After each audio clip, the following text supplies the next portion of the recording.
See him.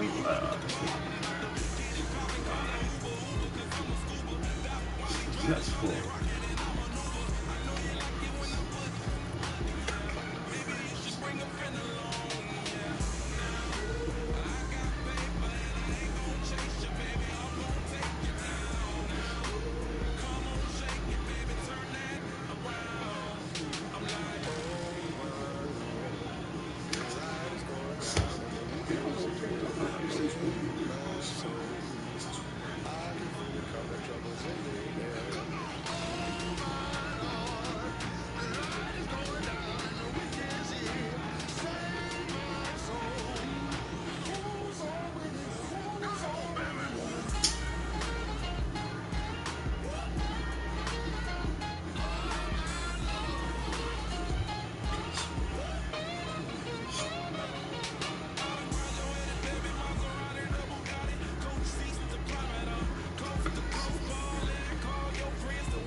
How would you feel is open like that?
turn that around. I'm like, oh my Lord, the light is going down and the week is here. Save my soul. I can feel it coming, troubles in the air.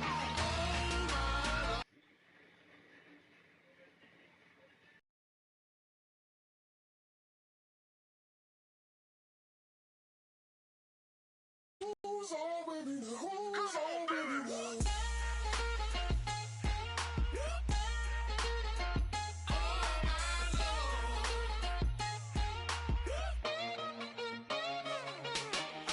Take it up another notch and make it drop it and never take it down. Take it down. 30-something thousand watching, show me something, baby. Who's on, baby?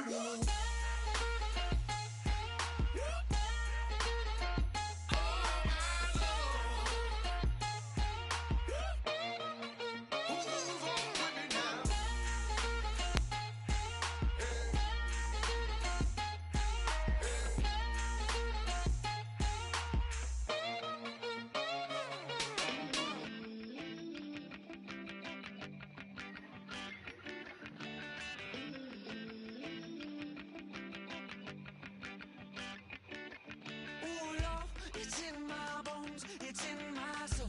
You're never gonna break me down, oh no. I've got gold running through my veins.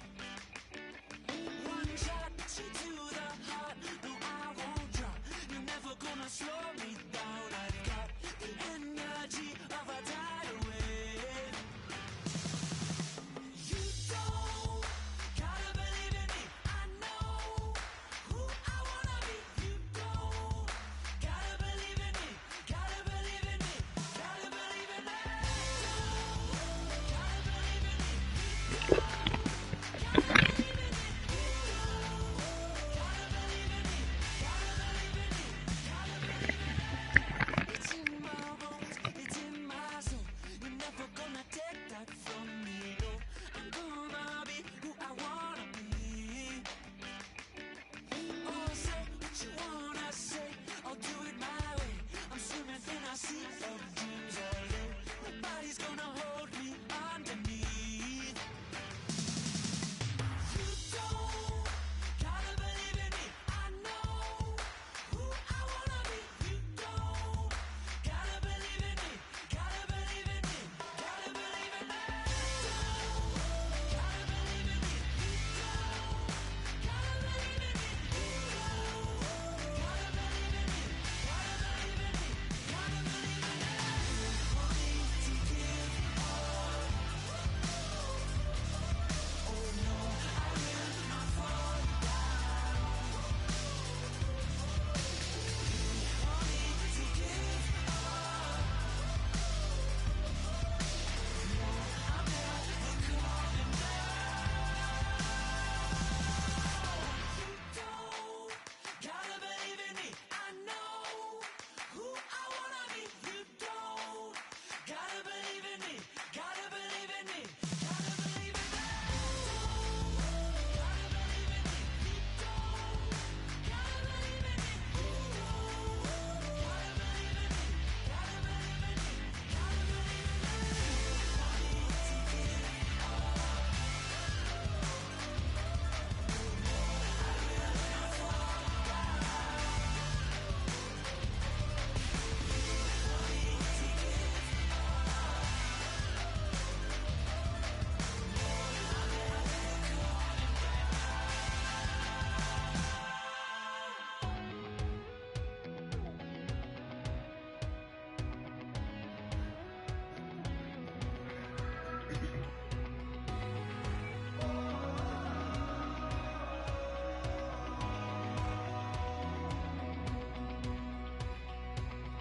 Said tonight we ain't going out, so we invited everybody.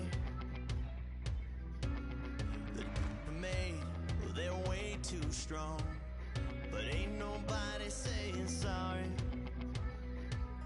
The speaker's so blown, no one knows what it is, but we keep it on repeat 'cause we don't want it to end. We got the rest of our lives for the rest of our lives, and the rest of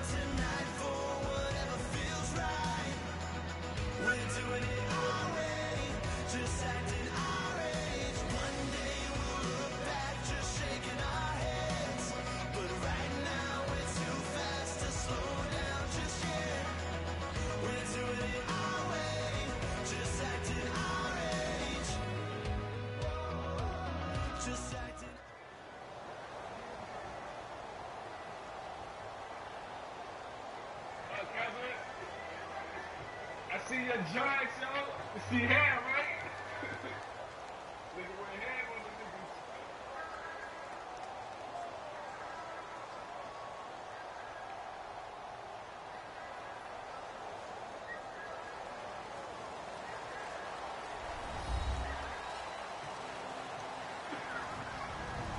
Hello, everyone. I'm Larry Ridley, and this is the NFL on EA Sports. Anticipation is mounting for today's game, and we've got two quarterbacks looking to make an impact. It's Manning's Giants going up against Fitzpatrick's Jets. With that, let's get up to MetLife Stadium as we welcome in our guys, Brandon Guyton and Charles Davis. All right, Larry, EA Sports coverage of the NFL finds us at MetLife Stadium in East Rutherford, New Jersey. Straight ahead, we've got a good one on tap here between the New York Giants and their inter-city rivals, the New York Jets.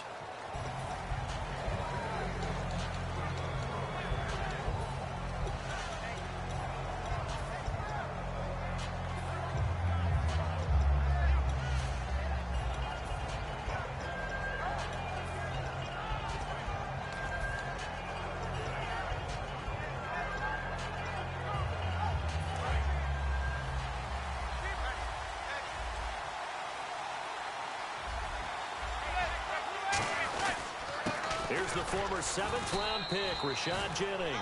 It's a 6-yard pickup, and it gets him to 2nd and 4. First play of the drive, let's give credit all around. Excellent blocking, but the guy carrying the ball, he was the finisher. A really nice run.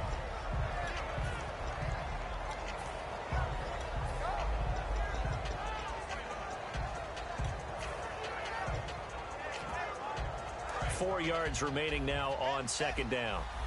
Looking to jam the receivers at the line here. Press coverage look defensively.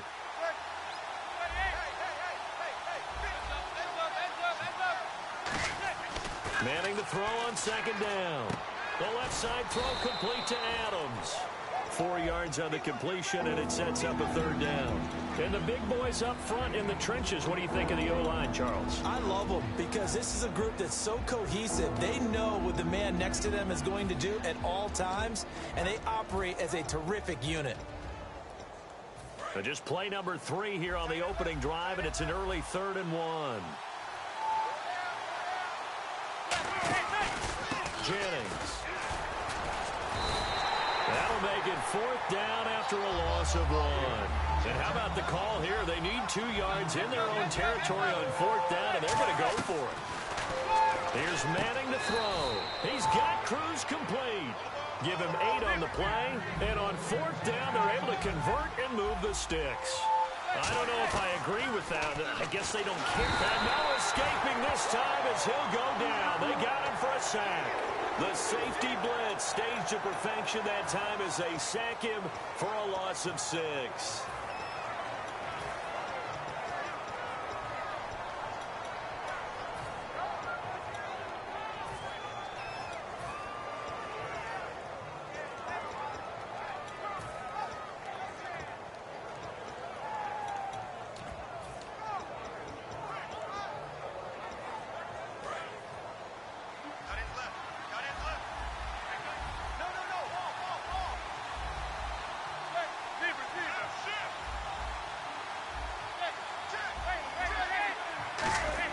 Now Manning throwing on 2nd down. He's got the hook up to Odell Beckham. And for OBJ, he's now over 1,000 yards on the season after having 100 yards on 10 receptions in Week 13. And when people talk about Odell Beckham Jr., we obviously say he's a number 1 wide receiver, okay?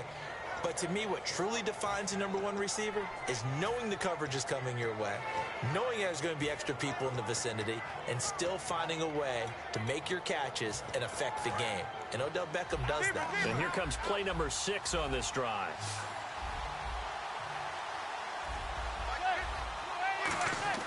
Now a play fake here on 1st down. Surveying the field. He's going to wind up and air it out.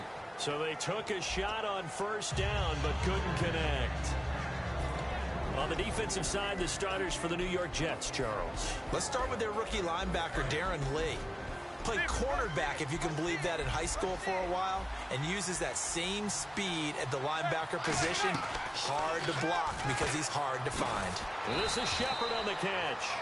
That catch good for 5. It's 3rd down. 8th play of this opening drive coming up. This is 3rd down. And, boy, they had high praise for this rookie receiver when we asked the coaches about him, didn't they? They certainly did, and obviously they liked his measurables, otherwise they wouldn't have brought him onto the team. Height, weight, speed, all of that. But how about what they really said? Competitiveness. That's what they really liked about him. The way he goes after the football, competes for it, and decides when it's in the air, it's his and only his.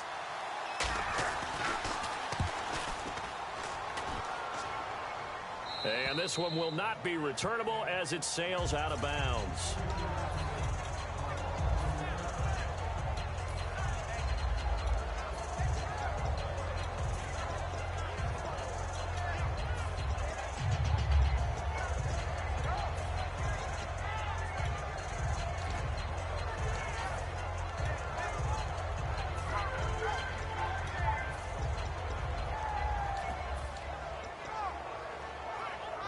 Very tough spot here for the offense to start. Possible run anticipation here as the D-line sandwiches together. A first down throw for Fitzpatrick. It's a short one here, complete to his tight end. Give him 11 yards that time and a new set of downs. How about the timing on that one? Boy, they were in sync, weren't they? 3-step drop, balls out of his hands, right to the tight end. Nice completion, just like they do it in practice. Into double coverage, and it's intercepted. A great read, and it's picked off. Partner, when you're playing cover 2, this is like a tag team for the safeties. Each of them gets a half-field responsibility. Their job, stay as deep as the deepest receiver in any zone, read the football, and go make a play. In this case, the free safety made the best play, an interception.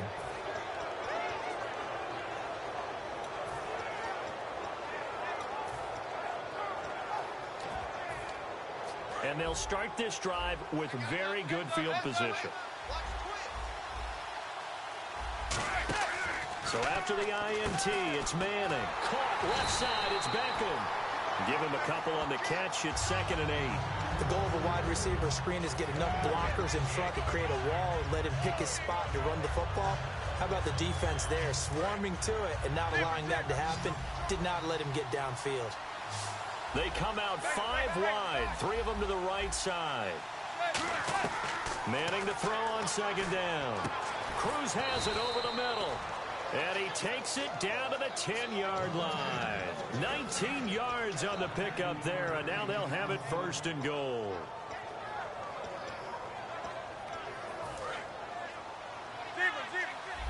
Looks like the defense in press coverage here.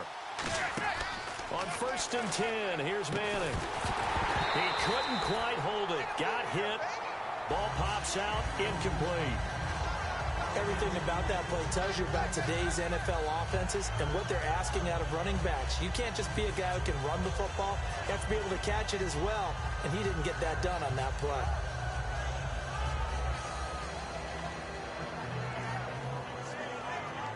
Offense still needing 10 yards. 2nd down.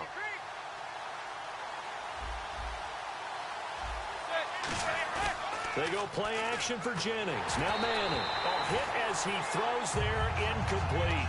They got pressure there and only rushing 3. And there's a defensive coordinator right now who is celebrating not just getting home with 3 there, but realizing if that's the type of pressure he can get in the entire game, then his pass defense is going to be excellent. You're dropping 8. Where are you going to go with the football?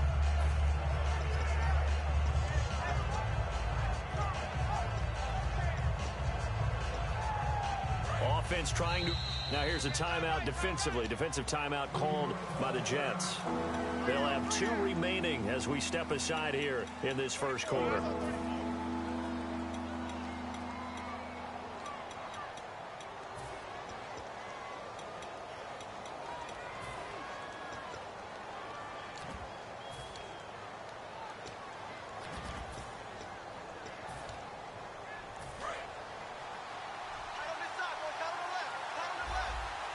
An extra defensive back on the field here for 3rd and goal.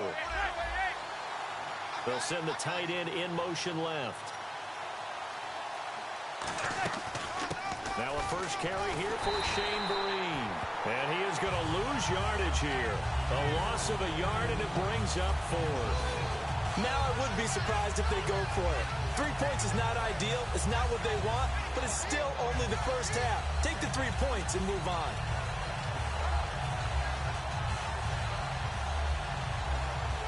So the Giants now are going to turn it over to their field goal unit. And Gold is able to put it through. And the Giants are off now to a 3-0 lead. So 3 points is the outcome, but probably not what they're looking for given the drive that they were on. Yeah, things were looking good. You had it first and goal, but then the offense sputters a bit, and they're forced to settle for a field goal. And he'll take it back to about the 19-yard line. Now the Jets offense gets ready to head back on the field.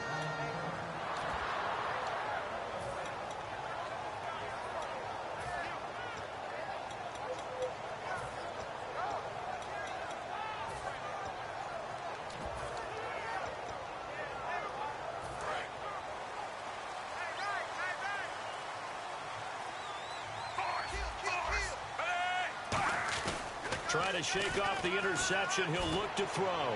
And this is what here? Incomplete, they say. It looked like it was intercepted, but he apparently did not get the 2 feet down in bounds. And a lot of the weight of this offense falls on the shoulders of the running back. That's because the offense knows if they give him any openings, any opportunities, he can turn it into a big play at any time. Second down following the incompletion. Marshall, the lone receiver on the left side. Fitzpatrick sets up the screen to Forte. And he's going to be stopped up right at the line of scrimmage. Nothing on the screen that time. Now it's third down. And the defense for New York. Olivier Vernon is a defensive end that combines terrific run-stopping ability with a quick first step to the passer.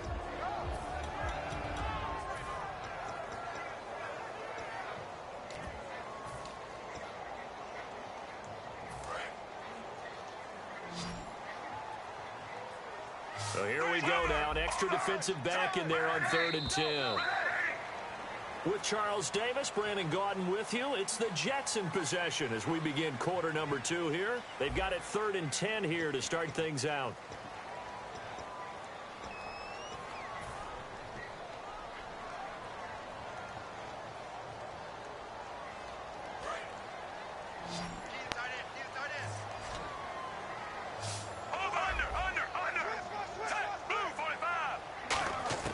From the shotgun, it's Fitzpatrick. Dumps off to Powell. And they'll bring him down at the 27-yard line. And how about the call here? They need 2 yards in their own territory on 4th down, and they're going to go for it. A short game that doesn't get them the first down brings up a 4th down situation. Really nice job defensively. They knew where the sticks were. They got the stop before. Here's the Giant offense now as they get ready to take over here. And they split the uprights last time for 3. They've got the lead. They're not going to play this conservative. They're not hoping for another field goal. They're hoping for a touchdown. I'm with you on that one. I like where your head is. I like the way you're thinking because you're exactly right. Trying to sit on a lead and play that way, that doesn't work too well for most teams. Run your offense. Run what you do best. Exactly. Put it all the way down and try to increase your lead in a big way. And the best way to do it, touchdowns.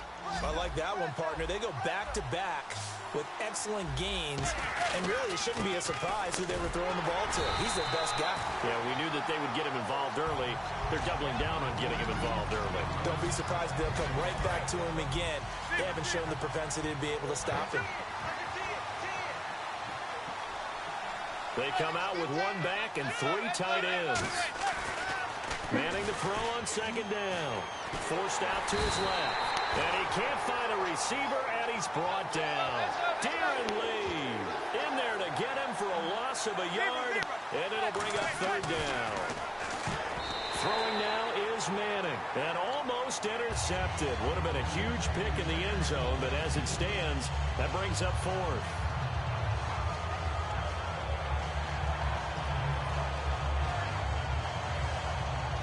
So out comes a field goal team now for the 2nd time here today. From the left hash, he'll have to... And the holder's going to keep it. He's going to try to run for it. And he is in. Touchdown, Giants. It's their quarterback taking it in. And the Giants add on to their lead. And a special play there by the special teams. It's one thing to fake it. He ran it in for the score. I think the special teams coach saw something on film in preparation for this game, told the head coach now's the time. He got the green light, and they worked it to perfection. And they will not get a chance to return this one as it's through the end zone for a touchback. Now the Jet offense about to take over as they head out onto the field. And last time out, went for it on fourth down, turned it over, gave them great field position, turned it to 6 points, so they've got to recover here, Charles. It's amazing what one decision can do in the chain of events, right? The decision to go for it on fourth down. It caused every bit of it, but it showed confidence. Hey, I get confidence in you guys. Go pick it up for them. Didn't happen. Also showed confidence in the defense. They didn't pick up their end of the bargain, so now they've got to come back out and start over and rebuild that confidence. A gain of 6 there on first.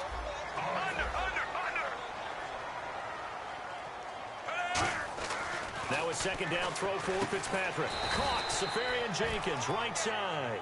Only 3 yards on the catch. It's third down. Got to give credit where it's due.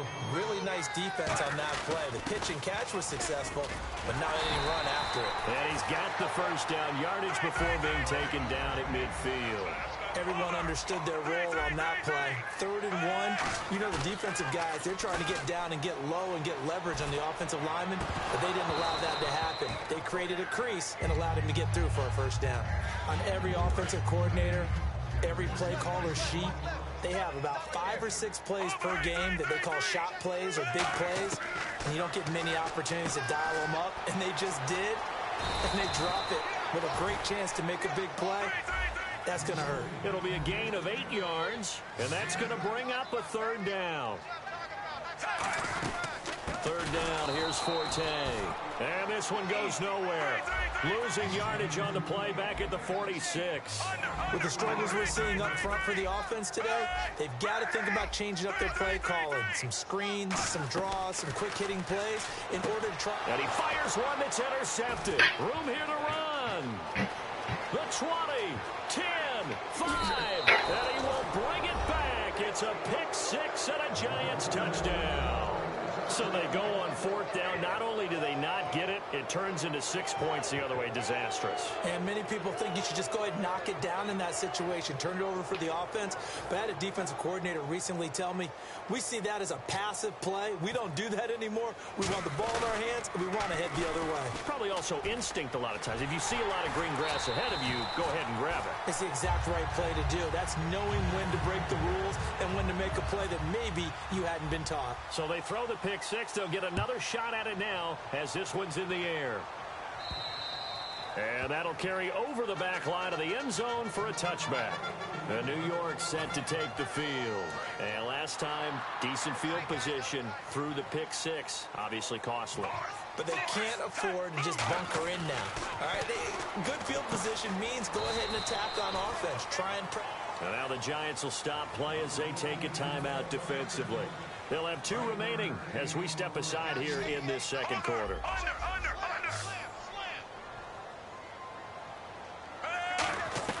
Second down, Fitzpatrick. And that'll be incomplete. Matt Forte, a great receiver out of the backfield, was the intended target. And it's third down. So a second down incompletion now brings up third down. Fitzpatrick off the play fake to Powell. And incomplete. The contact made the ball roam free and brings up fourth down. Well, they've had a pretty frustrating first half here offensively, and then just continued there with that incompletion. Yeah, definitely frustrating for them, but heartening for the other guys. Those stop troops, they're enjoying things right now because they've made it very difficult for them throughout the half. Now Fitzpatrick. And for the third time here in this half, it's intercepted. Picked off by Dominique Rodgers-Cromartie. And he brings it back to right around the 26-yard line. New York set to take the field. And they'll just simply be looking to build off the confidence of the last time out where they scored a touchdown. And confidence is powerful, isn't it? When you've scored once, you feel like you can go back out there and get it done again. Doesn't matter what the defense throws at them. They feel like they're in a groove right now, and they want to get out there and show it. Yeah, hoping to stay in that groove here this go-around.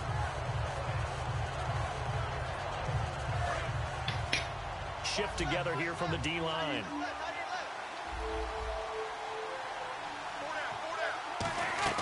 Back to the air on second down. It's Manning. Caught. It's Cruz, left side. No gain that time on the completion, and it'll be third down. 2 minutes to go here in the first half. We'll come back to MetLife Stadium after this short timeout. And it looks like we've got a dime set here defensively. 6 DBs in the game. Throwing is Manning on third down. To the sideline, and oh, a nice catch there. Made sure the feet were inbounds, and they were.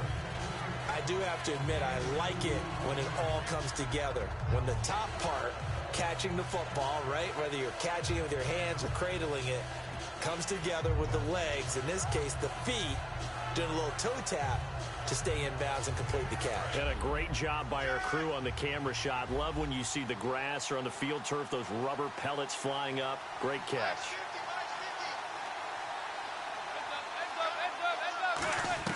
They'll go for it. It's Manning. It's caught. Shepard. And now look at this. Big gain, but a fumble. But this will get out of bounds, so possession will stay the same. So after that big gain, let's see what else the offense has up its sleeve. Again, they'll throw with Manning. And he's got his man. Beckham. Touchdown, Giants.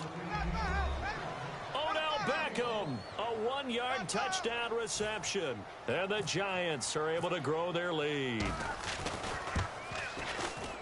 And that PAT pushes the lead up to 23 now. After the touchdown, it's Robbie Gould now to kick it away. And this will be a touchback as that sails over the end line. Here's the Jet offense now. They head out to take over. And following the interception, we'll see what they can put together on this drive. I can hear my old college coach right now. He always used to tell us before every game, the team making the fewest mistakes will win. What they're hoping is that that last mistake is their only one of the game. Coaches, that's all they talk about, turnovers, right? Minimizing those and maximizing opportunities. It's a gain of 5 on the play, and it's a second down. And the offense moving quickly to the line. Now a second down throw for Fitzpatrick. That one complete to Anderson. It's a 7-yard gain there, and it's good enough to move the chains. One thing I can say pretty safely, that route is not called if you don't have a guy who can throw the ball and put some mustard on it. Because if you're going to lollipop it in the middle of the field, bad things usually happen. It takes a strong-arm guy who can rifle it in there, and they were able to successfully complete that one. Quincy Enunwa couldn't reel that one in, and that'll bring up second down. Well, they went for the big play there, but that drop could really hurt their momentum. Throwing Fitzpatrick. And his pass is intercepted for the 4th time today. Picked off by Dominique Rodgers-Cromartie. And he returns it into enemy territory down to the 45-yard line. And here comes the Giants offense back out onto the field. And on the outside, they're playing press coverage.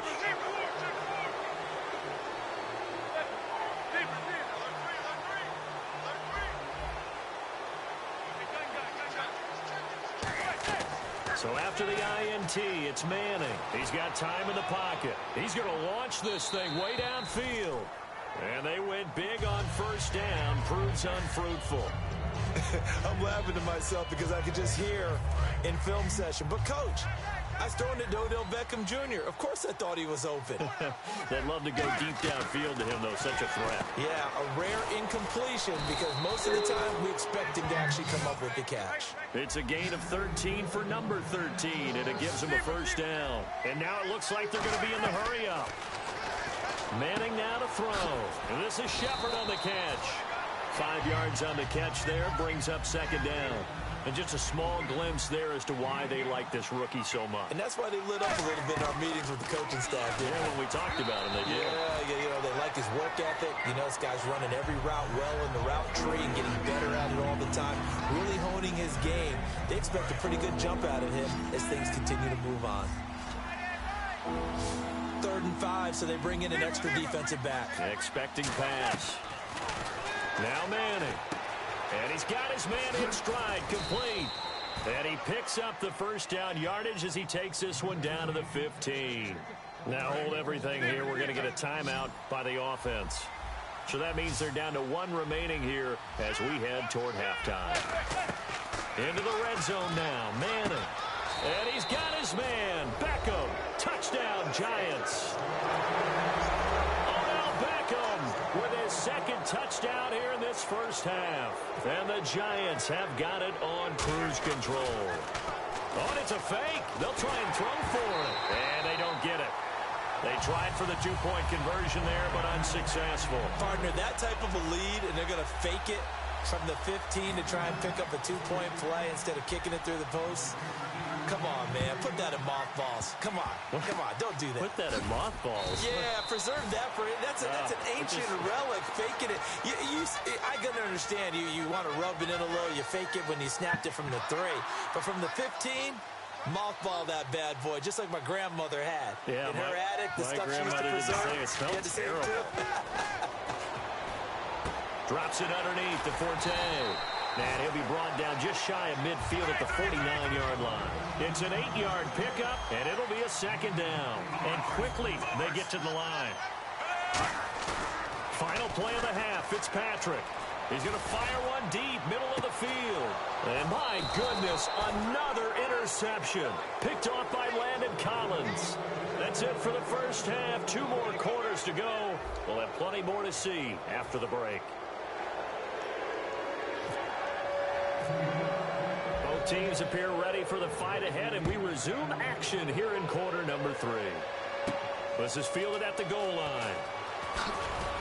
And his guys are going to start their drive right at the 20-yard line. Now the Jets offense about set to take over as they head onto the field. And following the interception, just any interception, are you a little bit more cautious when you start that next drive, or no, you just throw that out? And now here is another interception. A great read, and it's picked off. And he'll take this down inside the 15-yard line. Here's the Giants offense now getting set to start the 3rd quarter. Looking to jam the receivers at the line here. Press coverage look defensively. Manning now on 1st down. This will be caught just inside the 10. 5 yards on the catch there. Brings up 2nd down. And now they're in the hurry-up.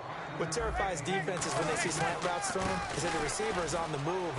And he will take it on in for a Giant touchdown. Rashad Jennings, an 8-yard touchdown run. And the Giants use the short field to their advantage as they cash in for 6. And before they can get the play off, there's a timeout called on the defensive side of the ball. That's their first of this 2nd half. Now Gold for the extra point. And the lead grows even larger here in the 3rd quarter.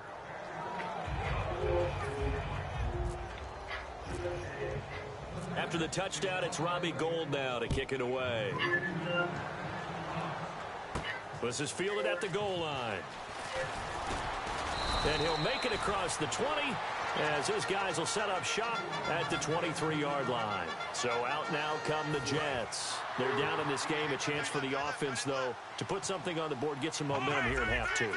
Try and get things kick-started for them. And you know at the half, they discussed how they were going to get that done. This is where scripting comes into play a lot of the time. How many plays do you script coming out of the 2nd? Most of the time in the first half, you're scripting 12 to 16. I think in the 2nd half, you're really scripting more like 8 to 10. Kind of a starter or an opener, whatever terminology they use. Just something to get you off to a quick start. And able to break one tackle, but then quickly brought down. But a nice little gain.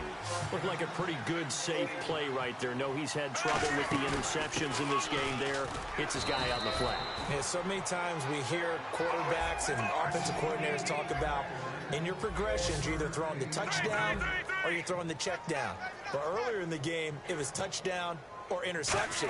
Now he got to the check down, a nice safe throw, and a good one. Boy, a curious decision to go for it. Doesn't pan out. And the Giants are going to take over in great field position. Here's the Giant offense now making their way back out onto the field. Now a play fake here on first down. He's going to go for a big play downfield. So they took a shot on first down but couldn't connect. When teams take shots at the end zone, you've got to defend it the same way you would defend the first down sticks. You defend the goal line exactly the same way. They can't cross that. You played through the receivers, and on that play, that's exactly what they did and batted it away. Back to the air on second down. It's Manning, escaping the pressure right. His throw caught right around the 6. And down he goes, taking it inside the 10, just shy of the 5 at the 6. Looked like the defense put pretty good pressure on him, but he's able to flush out to his right to try and evade people.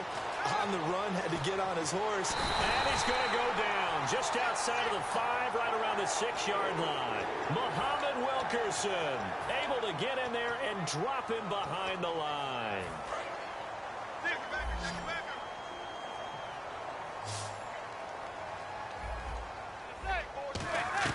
Manning to throw on second down. His throw incomplete. Well, the numbers have been good in the passing game, and certainly a big reason why they have the lead. But now here, third quarter, maybe go to the run game a little more? Yeah, perhaps. I mean, after that incompletion, a little credit to the defense for shutting them down on that play. Maybe you try and run the football a little bit more in this spot. But they have to feel good about how they've been throwing it overall. And he can't quite pick it. No interception so far. That probably should have been their first. But at least it's fourth down.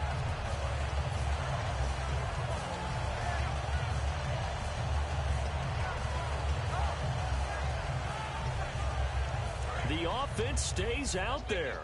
A big challenge here from this far back, but they're going for it on 4th and goal. Zebra.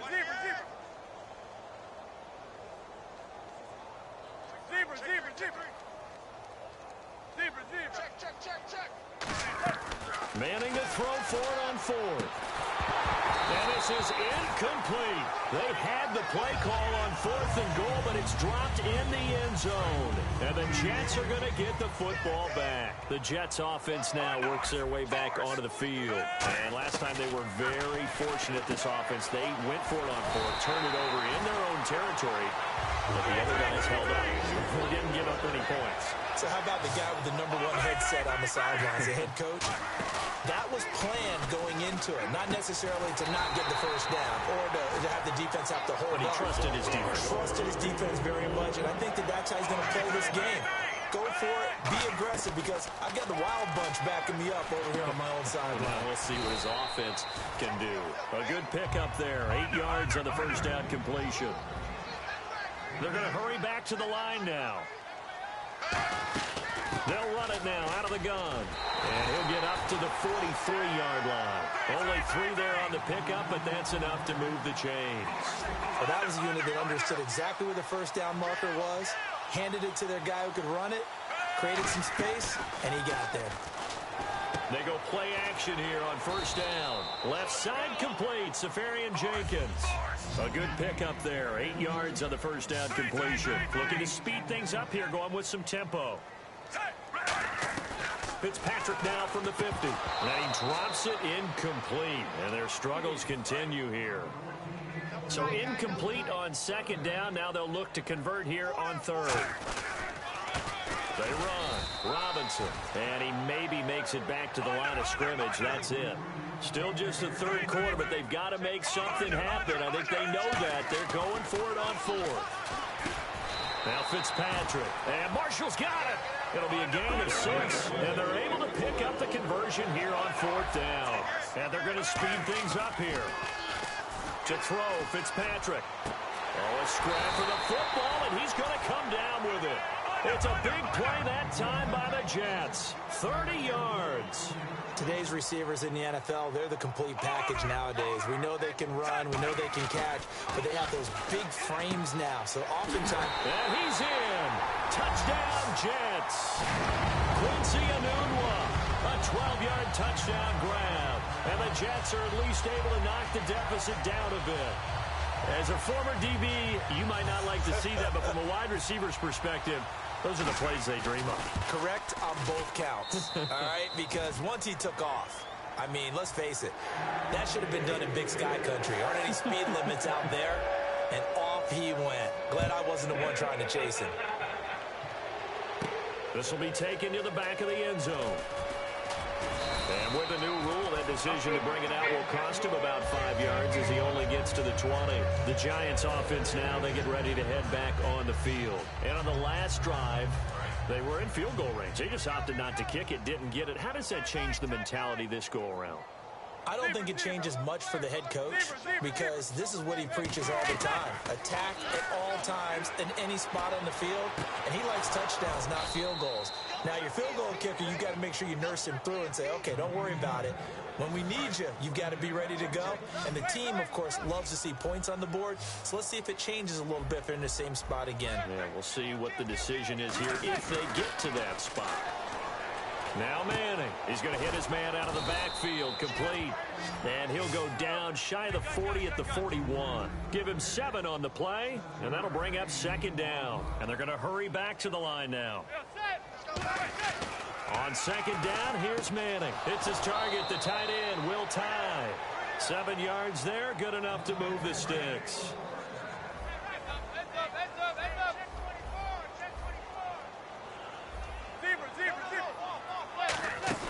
Now a play fake here on first down. That is caught at the 7. And a loose football.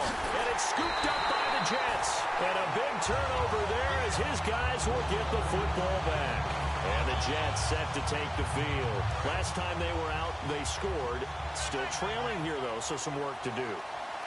But it's okay in terms of mindset. Because they scored the last time, they're not quite as worried about being down on the scoreboard because now their confidence is a little bit higher. They feel like they've got something going, and they feel like they can attack again and put more points on the board. Are you scoreboard watching if you're the offense, or are you just focused on this drive? We wouldn't be telling the truth. In trouble, and the ball's out. It's in the end zone loose. And this is taken into the end zone. A fumble recovery and a Giants touchdown. And give some kudos to the defensive coordinator, I think, here. They bring the blitz, they dial it up, and it turns into 6 points for them. It's so nice to hear you actually give kudos to the defense. It is so nice. You're such an offensive guy like that. I love it. He dialed things up, and boy, a big play resulted for his guys. Well, you like the credit to the defense there, right, my friend? Yeah, do I ever? Eli's going to throw. And no, it falls incomplete. So the 2-point conversion, no good. I know we could sit up here and dance around it a little bit, but going for 2 in this situation, somebody doesn't like someone else. There's no doubt in my mind. Well, what they couldn't see is you lean back in your chair and you went, that's not a good decision. They didn't get it, though. Yeah, I don't think you can just say, well, my kicker's hurt in this spot. No, okay. And you can bet they're preaching 2 hands on the ball here as the kick's away following that fumble return. The return now by Alford. And a nice return sets him up pretty good here at the 30-yard line. Back now here on EA Sports. And this is a blowout so far as we get set for the fourth quarter. A very one-sided affair.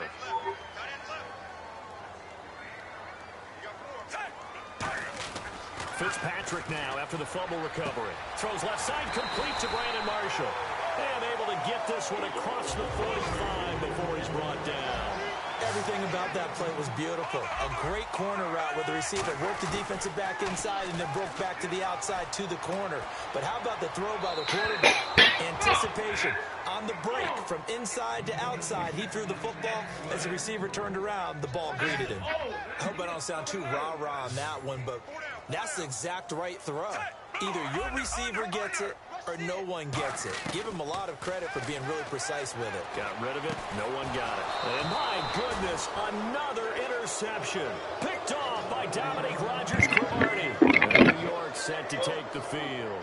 And last time before the turnover, now they still have the lead, but I don't think coaches care. The turnovers will bother them no matter what the scoreboard says. That's the relief that you still have the lead, but coaches look at what if and what it should be. Turning the ball over when they've got a chance to score more points and increase the lead, that's what's going to affect them. And they're also thinking to future weeks, maybe when the game's closer, right? And now the ball comes out. Manning lost it. And they will take over at the 26-yard line. Now the Jets offense, they get ready to head back onto the field. Well, partner, they went empty set there. No backs in the backfield. All receivers out in the pattern. And in this situation, you know what the quarterback has to do? Act as his own blitz control. Yeah, he's got nobody else there to protect. No one else there to protect, which means he's got to get rid of the football and absorb the hit, but not go down and fumble the ball. Really nice starting field position here for the offensive unit. Trying to shake off the interception. Nowhere to go here. He lost the football.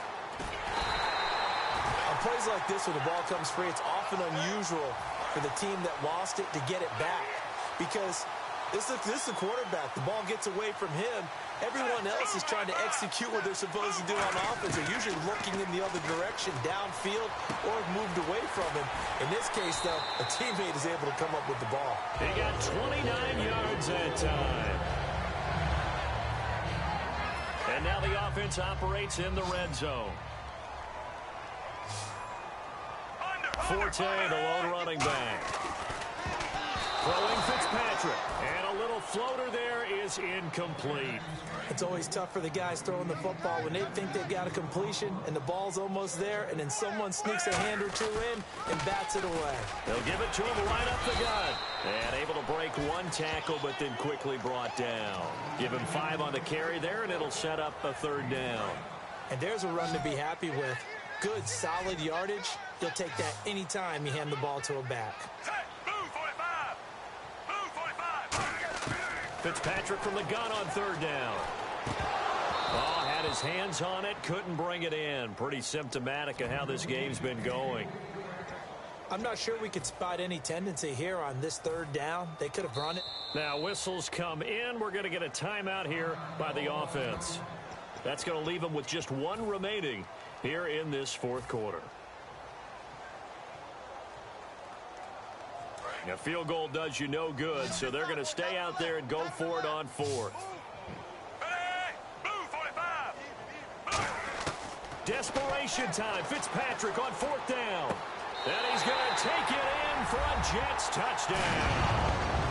Matt Forte, a 7-yard touchdown grab. And the Jets capitalize on the short field as they take it in for 6. And it's no good. Well, he misses the extra point, and our score stays right where it is. Folk now set to boot it after his guys put 6 on the board. This is fielded at the goal line. And he's up past the 20 to the 22-yard line. The Giants offense now gets ready to head back onto the field. And last time, not only the turnover, but that turned into 6 points. They got to make up for that here.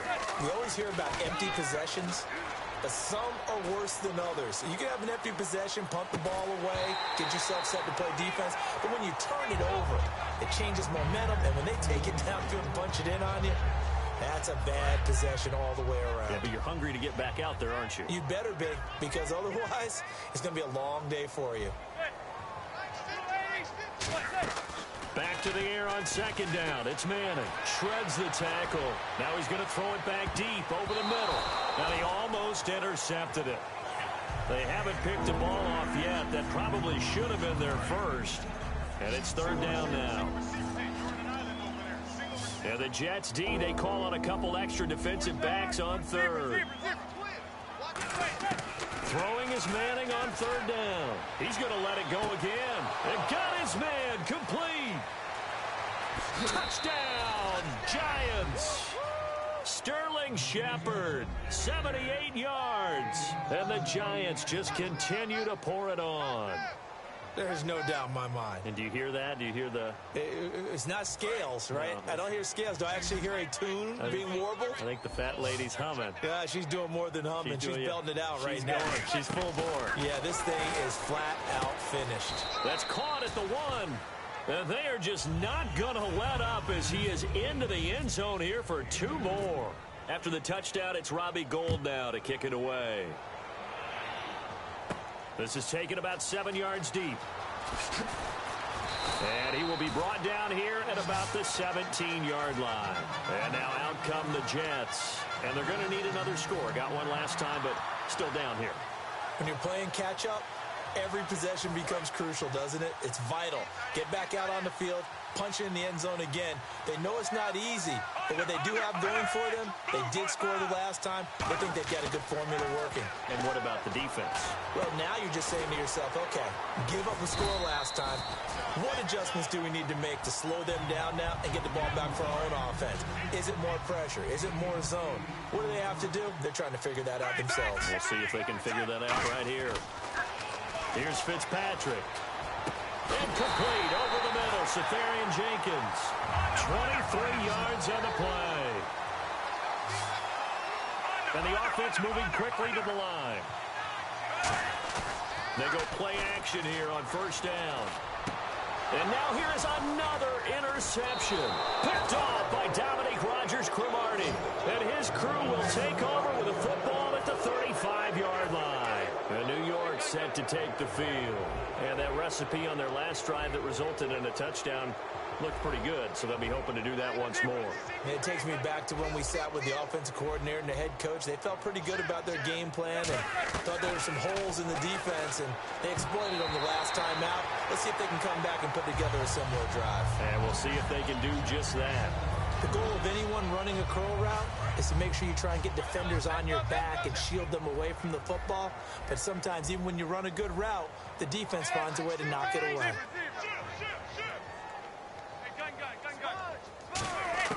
Manning again here on 2nd and 10. Eluding the pressure right. Now he'll let it go deep right side. That's going to be knocked away and incomplete. Well, they decided to air it out a little bit on that play, take a shot downfield, but the coverage was really nice. Able to get a hand in and tip it away.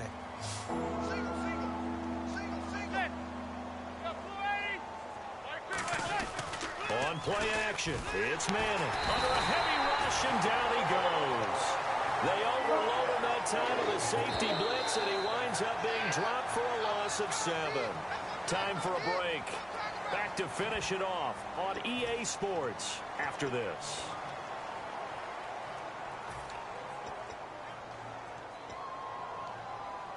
And with things looking pretty good on the scoreboard, they're going to keep the offense out there and go for it here on 4th. And they're going to go soft on the corners. Throwing now is Manning. Able to find Harris, complete. That one good for 21 yards. And on 4th and long, somehow they're able to keep the drive going. Here's Manning to throw. Trying to get it to Beckham, and it's intercepted. Picked off by Buster Screen. And his guys are going to take over at the 39-yard line. And New York set to take the field. They are just obviously getting shellacked here in this one, Charles. What's the message if you're a coach for this final drive in a lopsided game like this? For a lot of coaches, be honest, don't forget today. Don't forget what has happened out here. Yeah, use that as ammo going forward. Take a great look at that scoreboard. Realize how poorly everything went for us today. Coaching, playing, the whole deal. And never forget it, because you're not going to want that feeling. No, you don't want that feeling again. And who knows? You may meet up with this team again. 22 yards on the pickup there. And that's good for a Jet first down. And now it looks like they're going to be in the hurry-up. Now a play fake here on first down. Left side complete, Safarian Jenkins. It's a gain of 6 on the play, and it'll be 2nd down. 2nd down, Fitzpatrick. Now Fitzpatrick hit. It's out. He lost the football. And they will take over possession of the football at their 42-yard line. Now out come the Giants. They have the big cushion here in the final stages of this one. I don't know if there's any better feeling than being up big on the road. There really can't be, because for a team to go on the road and win in the NFL, that's huge to begin with. But just think about all the preparation that went into it. When they first started talking about this game, leading up to it during the week, going on the road, unfamiliar city, obviously, unfamiliar hotel. No one's going to be with you once you get to the stadium. They're all going to be against you. You name it, all those things they had to deal with, they were able to conquer them and do it convincingly. Yeah, they did it very convincingly, and now the final moments of this one. And boy, that one drops incomplete, but if he was hit a fraction sooner, it may have been a fumble. The good signal callers would never go back in the huddle and play the blame game because they need those guys to protect him. But on that last one, his offensive line, they lost their leverage very quickly, and that's why they were able to get to him and hit him as he tried to throw the football and force an incompletion. They'll run it now out of the gun. And he'll be brought down just shy of midfield at the 49-yard line. 7 yards on the carry there, but now they're staring at 4th down. And once again, leverage wins. The offensive line, lower than the defensive front, they moved them and found some good space for the guy carrying the ball. Now, the offense is not leaving the field. They're going to stay out and go for it on 4th and 3. The Giants do snap it. It's Manning to Vereen out in the flat. Well, he's taken down, but not before picking up the first, thanks to a flashy little spin move. Now hold everything here. We're going to get a timeout by the offense. It's just their first. They've got 2 more to use here in the final stages. And the D-line pinching together, must be expecting the run. Manning going to throw here. He's going to loft one deep left side here. Oh, he had 6 points in his hands there. Couldn't hang on. 2nd down. I'm not quite sure how he wasn't able to hold on to that one in the end zone. A great opportunity lost, but a lot of relief for the defensive guys. When they get into film next week, they're going to want to know what happened. Where was the breakdown that almost allowed a touchdown? 4 yards on the completion, and it sets up a 3rd down. The line to gain is the 33 on 3rd down. Throwing is Manning on 3rd down. Nowhere to escape, and he goes down. Muhammad Wilkerson in there to pick up his 2nd sack now of the afternoon. And a timeout here. Timeout taken, whistles blown. Timeout taken by the receiving team. Now let's see. Yeah, the offense still out there. They elect to go on 4th and 11. They'll go for it. It's Manning. He's going to air one out. That'll be incomplete as the clock will stop with 14 seconds remaining. And they're going to come up empty here on 4th down. The Jets offensive unit ready to get going here. Let's just be frank. They're playing for pride at this point. That's all that's left, because victory, not a chance now. And I can't wait to see how they actually go about doing it, because there are a lot of people watching the body language of the guys on the field now, and if they call plays they want executed, they need to do that and do it really well. Otherwise, there could be repercussions. We'll see how they handle the waning moments of this one. Off the play fake here, Fitzpatrick. And he's got his favorite target yet again. It's complete. And he's going to get this all the way down inside the 35. And now the Giants, they get the officials' attention and take another timeout. And as the two teams talk it over on their respective sidelines, we take a break. One last shot now for Fitzpatrick. And no escaping this time as he'll go down. They got him for a sack.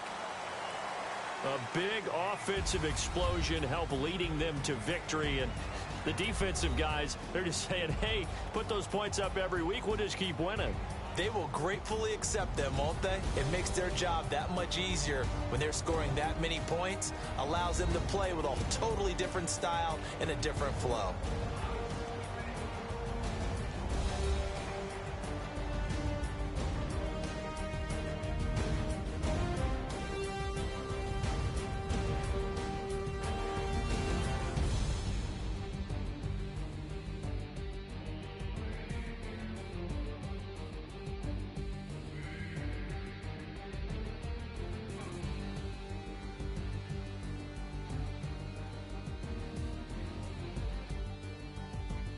So that'll do it for us. For my partner, Charles Davis, and all the hard-working men and women on our crew, I'm Brandon Gaudin. You've been watching the NFL right here on EA Sports. So long, everybody.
Show me what you like.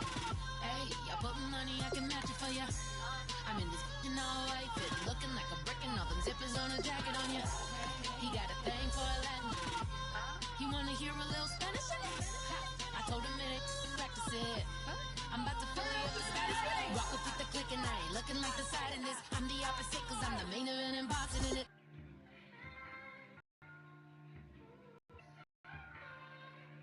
Get it now, ain't no one about to block the hit. Cause someday, someone tell me I'm someone doing alright.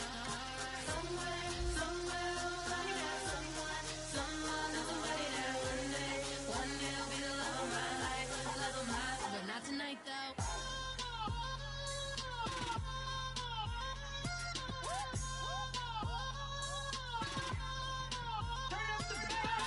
Hey, I'm only here for a minute.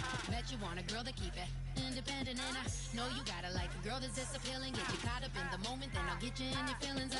Tell your boys that you gon' meet them later on. Both of us are so taxi, leave the meter on. First time you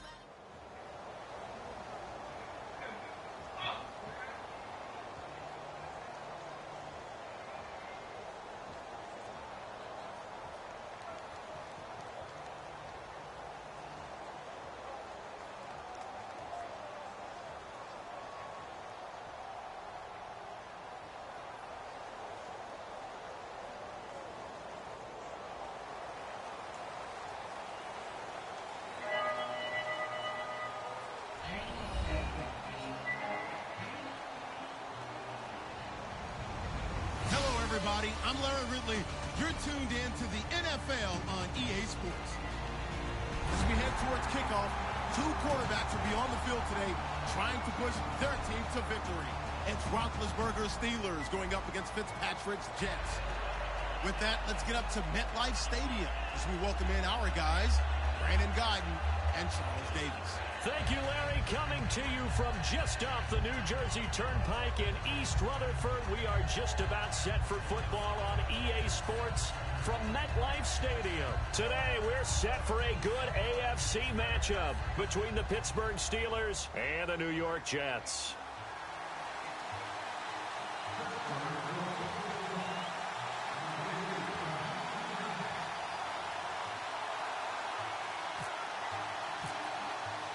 On to get us started now, the kicker, Chris Boswell. The ball on the tee, we're set for football. This is fielded a couple yards deep. And this return net's positive as he gets past the 25 and up to the 27-yard line.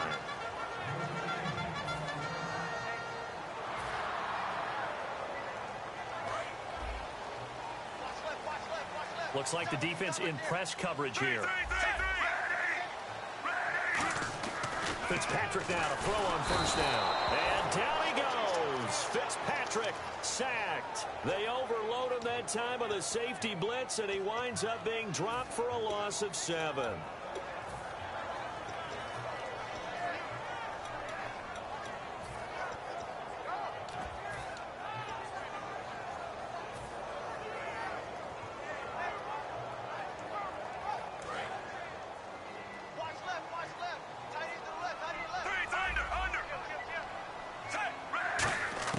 Fitzpatrick now on second down, and Anderson's got it. And he's able to get up here to the 26. That catch good for 5. It's third down. They go play action. Fitzpatrick. That one complete to Anderson. And he's brought down after a good game. And they pick up 25 as they convert on third. And on this first drive, looks like they want to get that vertical passing game going early. And they did, and what a warning shot they just fired. If you're not going to back up and play coverage deep, we're going to attack you all game long. And once you adjust to that and you start to back off, then that opens things up underneath. A really nice start for them. Great way to get the game going. To the air again, Fitzpatrick. Caught, Safarian Jenkins, right side. 5 yards is the pickup there as that extends his drive. I'm wondering if the same thing went through your mind as mine. When I see a big man like that make a catch, all I keep thinking to myself is, big man with football.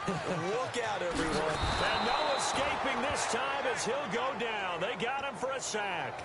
Ryan Shazier coming hard on the blitz. He dumps him for a loss of 8.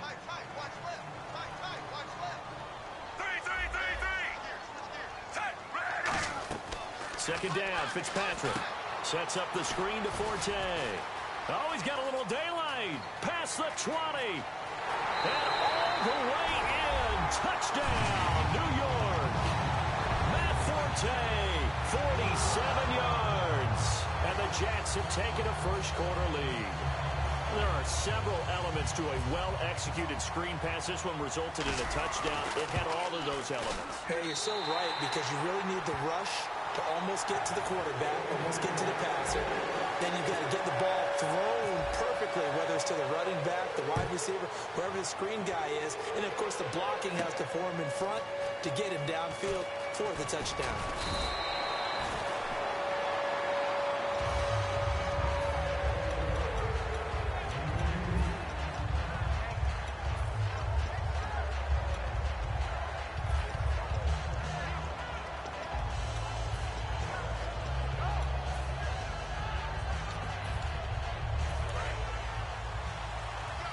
Possible run anticipation. Here's the D-line sandwiches together.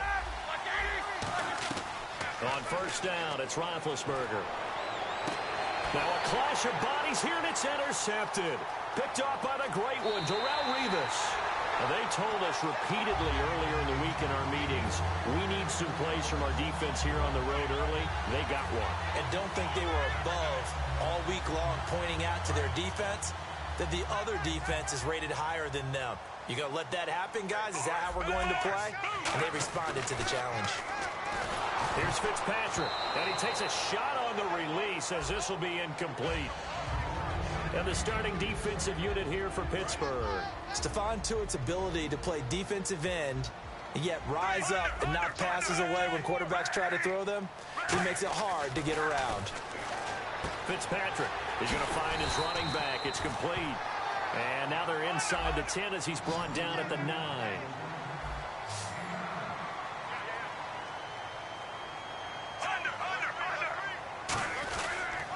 First carry for Matt Forte. And he has the first down before he's tackled at the 5. 3rd and 1, partner. No need to be fancy there. Just use some force and move forward and pick up the first down.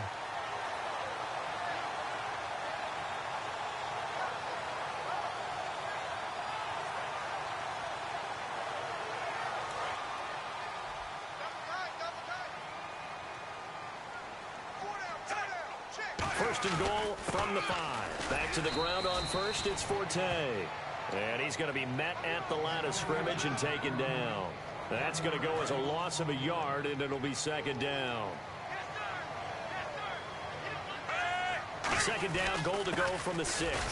Fitzpatrick now going to give to Forte.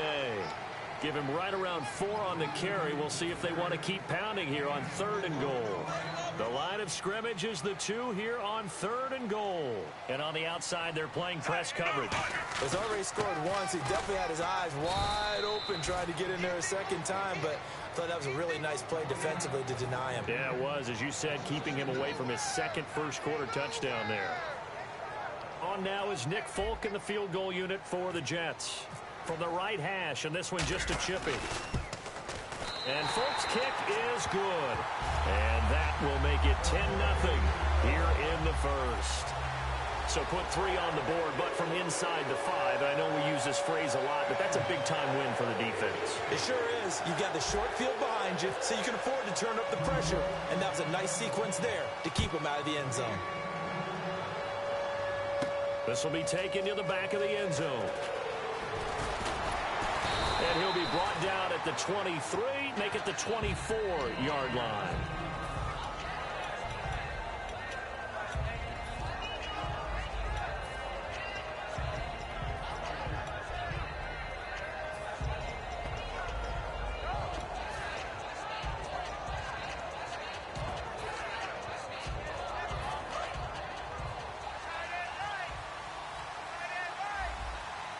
They come up with one running back. That's Bell.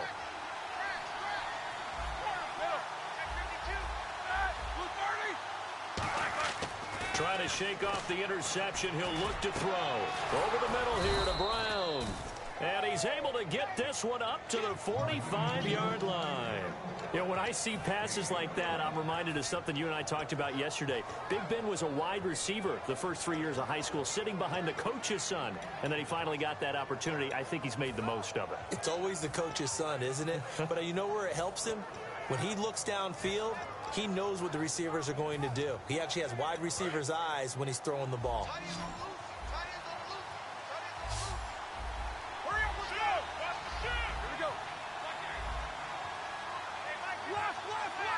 Halfback sent in motion. Now Roethlisberger on first down. And it pops free. The collision there jarred the ball loose and brings up second down.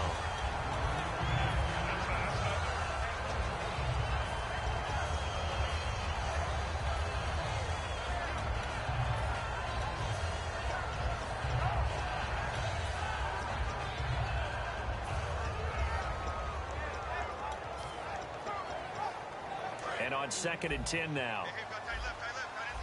Looking to jam the receivers at the line here. Press coverage look defensively.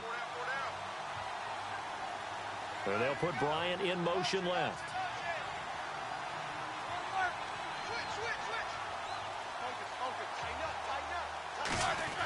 Second and 10. It's Roethlisberger once more. Backing up. And they get to him with a pressure as Roethlisberger goes down. Leonard Williams in there to get him for what will be a loss of 13 yards.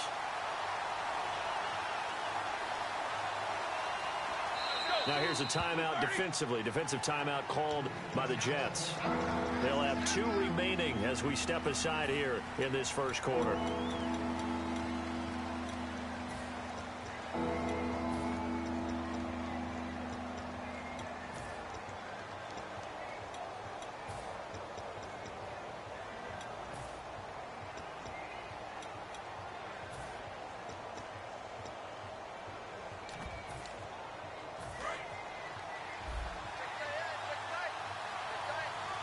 So it's 3rd and long, and defensively not a real surprise. They're in the dime.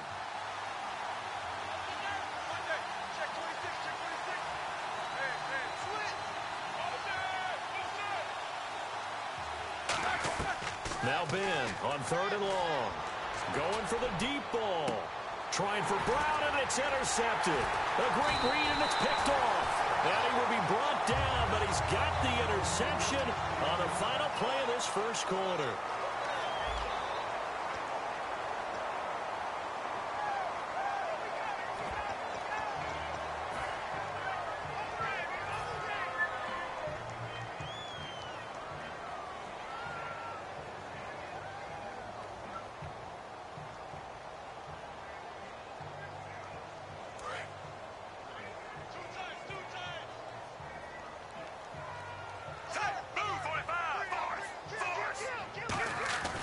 The drive begins with a run by Forte. And he'll be brought down, losing yardage back at the 40. A loss of a full 3 yards, and now it's 2nd down. One of the beauties of a 3-4 defense is that you have flexibility with your linebackers, and you can put them in different spots.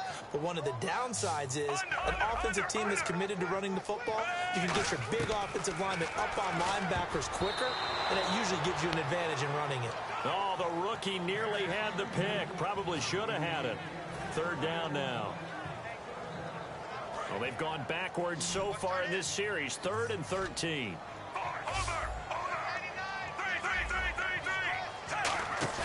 Fitzpatrick off the play fake to Powell. And they can't get the long connection as it falls incomplete. Well, no second guessing the call here. It was 3rd and long, so throwing the football was probably the smart play to try and pick it up. But they don't get it, and now the defense goes off the field feeling pretty good about themselves, gaining some momentum as they force them into a likely punting situation. With it is Brown. They'll score that a 36-yard punt, and the Steelers will go on offense here, 1st and 10. And Pittsburgh getting set to take the field.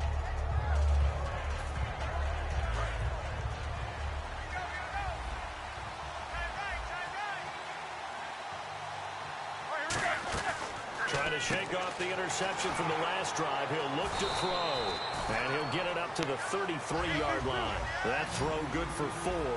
It's 2nd down. An ex-teammate used to tell me all the time, I hate experienced quarterbacks because no matter what, you really can't hide what you're doing. And I think that right there, he knew right away where the blitz was coming from, where his primary guy was going to be, and he ended up going to a secondary target for a nice game. I was just going to ask you, that wasn't the primary target. He's so good at that, isn't he? I think he knew right away that he wasn't going to get to his primary guy. I think he read that as soon as he got to the line of scrimmage, knew where the pressure was going to come from, and said, I know how to beat that, and that's what he did.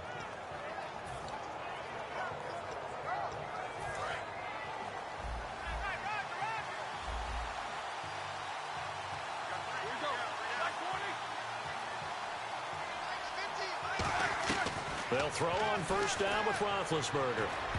Oh, incomplete. The rookie had it and lost it there. And it'll be 2nd down. I want to switch gears for a second just to talk quarterbacks. We've discussed a lot of young quarterbacks being great in the league this year. Aaron Rodgers turned 33 this past week. In general, at what age do you start to say, that's tough for him to still do it under center in the NFL? You know, that's a great question because based on what I remember from my youth and growing up in the game and observing the game, early 30s, you started to wonder a little bit about guys. But I think that number's really been extended, partner, because better nutrition, better health, these guys are taking care of themselves, and they want to play longer. They love playing. So take a look at what Tom Brady's doing now at his age. Look at what Drew Brees is doing at his age. And neither one of them has talked at all about giving up this game. And just to be clear, Aaron, if you're listening, I was not calling you old.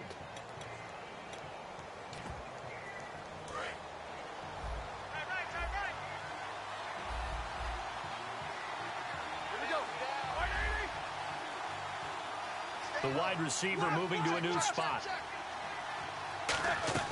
A fake to Bell. Now it's Roethlisberger. Going up top. And it's knocked away and incomplete. Antonio Brown, the intended receiver. And it'll bring up 3rd down. Brandon, what we just saw there is something we hear from coaches throughout the league. How are you going to defend what they call the moment of truth ball? Meaning a 50-50. The ball's in the air. Defenders there. Receivers there.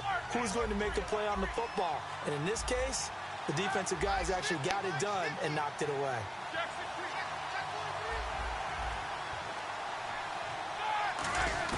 On 3rd down, Roethlisberger. And he's got Rodgers. 15 yards through the air and a 1st down. Well, partner, when you ask anyone other than your QB to throw the ball, you must have a lot of confidence or you think you're really going to fake them out. And it looks like they did exactly that. Yeah, going deep in the playbook and a great grab on the other end. Throwing now, Roethlisberger on 1st down. And Big Ben intercepted a 3rd time. They find some open field here.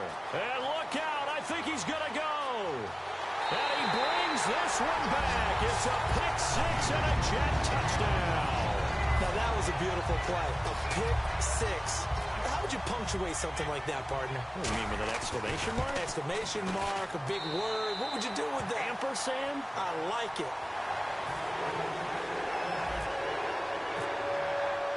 So they'll get another shot on offense following that pick six. And now the kick is away. Fielded about a yard deep. And he'll get it up past the 20 to the 22-yard line. And Pittsburgh getting set to take the field. And following the pick six, and they have decent field position in throwing that pick six. We'll see how they attack this drive. And I think all you say to your guy is, listen, let's just take care of the football a little bit better. Make some better decisions on this drive, and they'll probably help him a little bit with maybe some really high percentage throws early to let him get settled back in. But they told him, and they told us, they've got confidence. That's not a problem. Yeah, not a problem at all. They just want to make sure they get things settled down a little bit for their offense and give their defense a little bit of a chance to rest. That's going to frustrate the coaching staff a little bit as they dialed up the deep shot. But they weren't on the same page on that play. Heck, I don't think they were in the same book. I think he thought he was going to do something else. Ends up nowhere to escape, and he goes down. Sheldon Richardson in there to get him for a loss of 5. Okay, you know my bias is about to come out here. A lot of people think that the offense is just moving in the wrong direction. I'd say they're moving in the right direction. He's got a man complete. A very nice pickup of 33 yards. Well, even after all those interceptions, he's not deterred, still confident to go deep at work there. I think all the old rules about playing that position still apply. If things go wrong, you still act like you're the best player out on the field. You still carry that supreme arrogance with you and continue to fire the ball. I've seen guys have games like this, and this is where you find out if you're great or not. Can you overcome some interceptions and still lead your team to victory?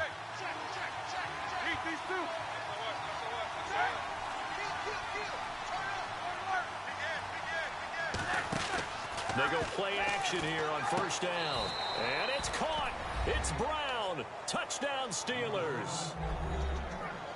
Antonio Brown. A 15-yard touchdown grab. And the Steelers are able to cut into that deficit. And it's 17-7.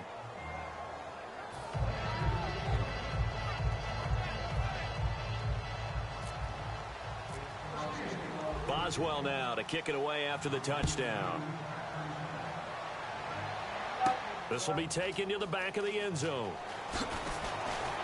And he'll take it back to about the 19-yard line. And New York set to take the field. And they're coming off a 3-and-out, my friend. I think they've got to look at that play sheet and go to a spot that they haven't gone before. Time to shake things up a little bit to try and get this offense moving. Okay, so how do you do that? How do you shake things up? You look at what you've called before, realize it hasn't worked so well. Go to something else. And maybe you try and find one of those special plays from one of your better players, and maybe try and hit something. Now, whistles come in. We're going to get a timeout here by the offense. And with that, they're now out of timeouts, and still plenty of time remaining here in this second quarter.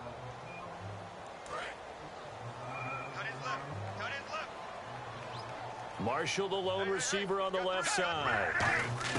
Fitzpatrick now to throw on first down. He gets it here to Peak. And he's going to get this one across the 30-yard line. 12 yards there as they move the chains. It's a nice completion, a little bit of run after catch as well to grade the yardage that they got. But it is so tough to cover that route, the drag route, because they run it at varying speeds. Because the key is to create hesitancy on the defender's part. Always so empathetic for those DBs, aren't you? Well, Charles, a lot of discussion this year from us about MVP candidates, understandably so. What about guys who maybe would be in that MVP discussion if their team was performing better? David Johnson, running back for Arizona, tracking for over 2,400 yards all-purpose. How about Drew Brees, tracking for another season of over 5,000 yards passing? And Luke Kuechly from Carolina. He's always in this discussion, but with his injury, that takes him out of it.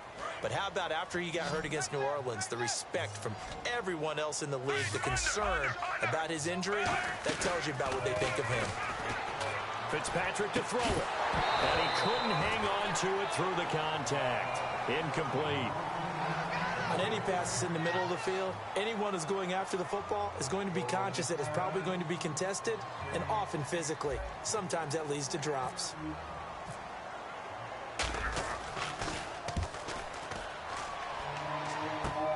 Now Brown.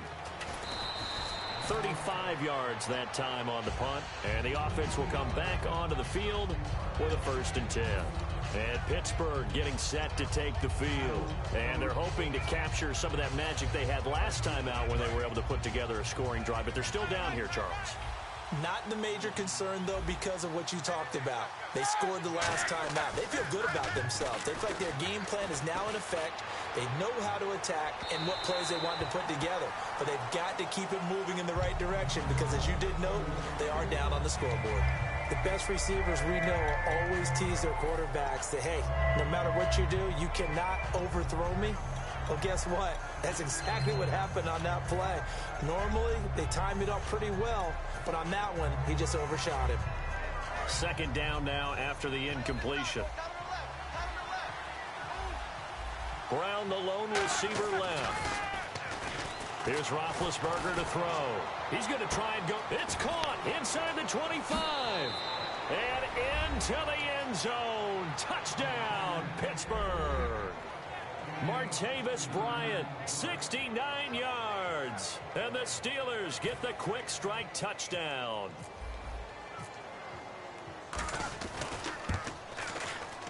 And this is up and good to make it a 17-14 game.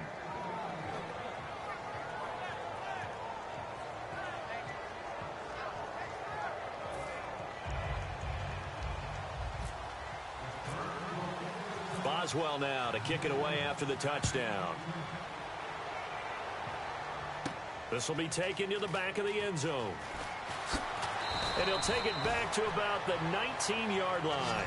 Now the Jets offense gets ready to head back on the field. And a tight game after punting last time. See if they can get something going on this drive.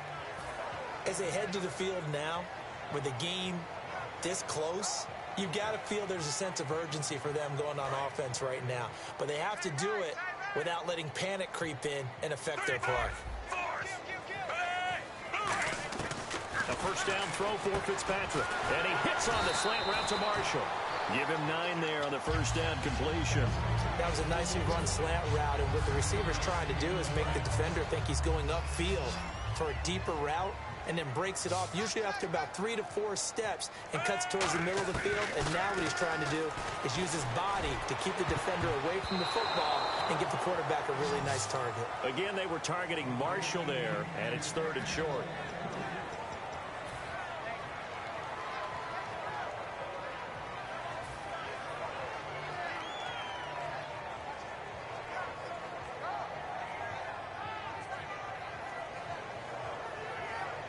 Incomplete pass on second down. Let's see what the offense draws up here on 3rd. They come out 5 wide, 3 of them to the right side.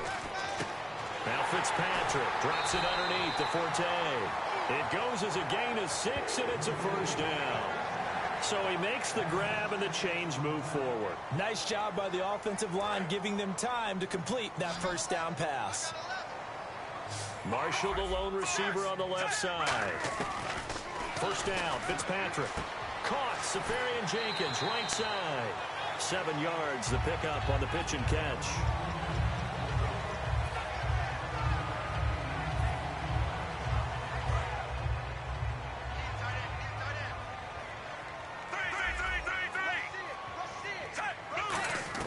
Again, it's Fitzpatrick. And complete over the middle, Safarian-Jenkins. 5 yards on the play there. It's a drive will continue. They gave up the completion there, but this is what zone defenses count on. Catching the ball and not much run after the catch. Shift together here from the D-line. Fitzpatrick on first down. Left side complete. Safarian-Jenkins. 7 yards, the pickup on the pitch and catch. I know the halftime's approaching, but I don't think he's going to want to take a break. That's his 5th catch. Yeah, they've really been targeting the tight end. Looks like the defense in press coverage here.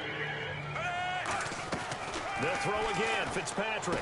A dump off to Forte. And he gets this inside the 35-yard line. A good gain of 14 there, and it moves the chains. And quickly, they get to the line. They go play action here on first down.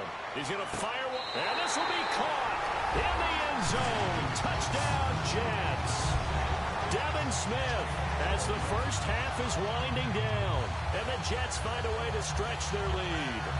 And when the quarterback drops and has a guy that wide open in the end zone, his eyes have to get just as big as grapefruits. Oh, without a doubt. This is the easiest throw you're going to get, and you're going to get the benefit of a touchdown on top of it.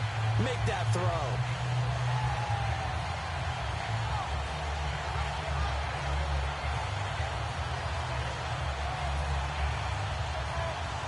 Now Folk for the extra point. And his guys will take a 10-point lead.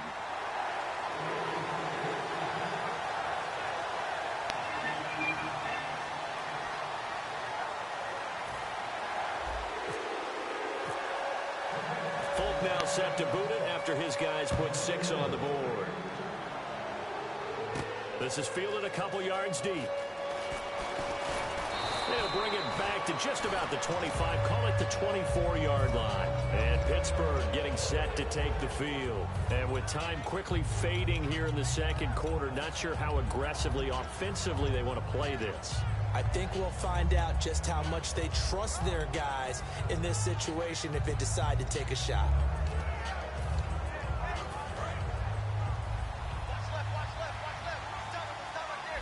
And no press coverage here. They are backing off in the secondary. Now a play fake here on first down. Looking deep downfield. And he couldn't hang on. Would have been their 4th pick of the game. Instead, second down. Well, partner, I guess that answers the question about whether they're going to sit on it or not. It does. Now we'll see if they try that again. Yeah, I think what we find on plays like that, when you take that shot, if you're unsuccessful, then you go way more conservative to finish the half, you know? I think that's the way they'll go. We have hit halftime. Still 2 more quarters to go. We'll take a timeout. We'll be back after this. You're watching the NFL, and it's on EA Sports. It's in the game. This will be taken to the back of the end zone. And the decision to come out is going to cost him 5 yards with a new rule as he's taken down right at the 20-yard line. The Steeler offense now with a football first here to begin the third quarter. They have the ball here for the inaugural drive of the second half. Pretty big deficit, though. We'll see what adjustments were made in that locker room. And I never want to make something more important than it actually is, right? I don't want to create more hype than what is there. But this is going to do that? I'm doing it, though. This is a really important drive. And we often talk about teams scripting plays to start a game. A lot of them script to start the second half, too. And they're scripting something that they expect to get them into the end zone and back into this game. We'll see if that script is a good one for them. As tight ends go, he might not provide the super flashy plays very often, but he's pretty reliable. Usually an excellent target and normally catches what's thrown to him, but he didn't on that play. So they're behind the chains as the offense. 12 yards needed on third down. On third down, Roethlisberger. He gets it to Brown, complete. A gain of 26 on the third down conversion. And on the outside, they're playing press coverage. And at this stage, down in the second half, looks like they just wanted to find a way to get it in the hands of their playmaker, and they did. I think you're exactly right. I don't think the coordinator's looking at his play sheet and trying to figure out which play will work well. He's trying to figure out how to get the ball to the playmaker that you just described. Looking down at that sheet, you find people plays, not necessarily X's and O's, and that's exactly what they did there. After that incompletion, I got to ask you, did you watch the Madden Classic this last weekend? How could you miss it? You had to watch that one. How about Spot Me Please, a.k.a. Taylor Robertson from West Virginia over D. Jones 17-3 in the final?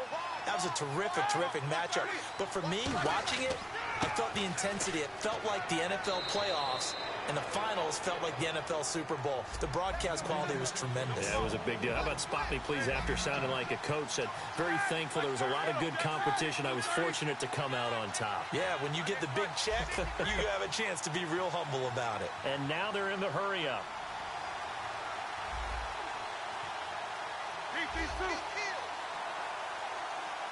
And, Charles, a couple extra defensive backs in here on 3rd and 1. Not expecting them to run it at all. Over the middle here to Brown. A good pickup there, a 22. There's no doubt about it. That's just one of the best connections in the league. Big Ben throwing it to Antonio Brown, and Antonio Brown has turned himself into such a player. A low-round draft pick, but you can't beat his determination or work ethic, and Big Ben welcomes that. And Big Ben won a Super Bowl at 23, youngest ever to do so, has never looked back. He couldn't quite hold it, got hit, ball pops out, incomplete.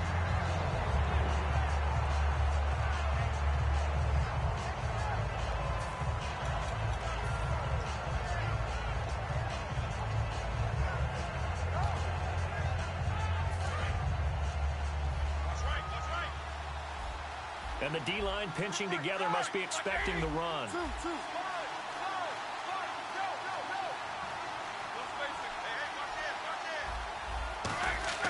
A fake to Bell. Now it's Roethlisberger. And his pass is intercepted for the 4th time today. Picked off by Buster Screen. And a big turnover there as his guys will get the football back. So here's the Jets offense now as they get ready for their first possession of the second half. And that last drive, a long drive, but not just that. They had a great air attack going. Do they stick with that? I would think that they would, because if they were confident enough to do it on the last drive, starting backed up in their own territory, why would you change anything? They've got to be confident about what they're presenting and continue to do so. Yeah, because the secondary, they really look clueless. And that was amazing because that drive went and went, no adjustments, and no big plays by the defense to knock the ball away. So incomplete on first. Let's see what second down has in store. From the shotgun, it's Fitzpatrick. Drops it underneath to Forte. And he's going to get this one across the 30-yard line. Give him 12 yards on that one. It earns him a fresh set of downs. They're going to hurry back to the line now. On first down, this is Forte. And he'll get this up only to about the 33. Credit him with a 1-yard gain there to make it 2nd and 9.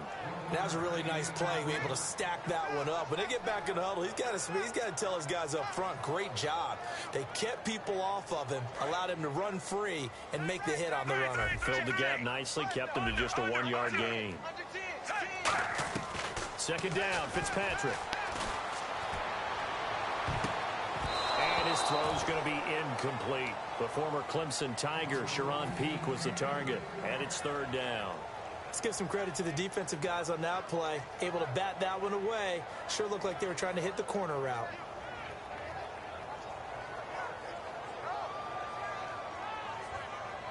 Third down here for the offense after the incomplete pass. Fitzpatrick off the play fake to Powell. And he'll be hit from behind and taken down. And that'll bring up 4th down on a big sack with a loss of 5.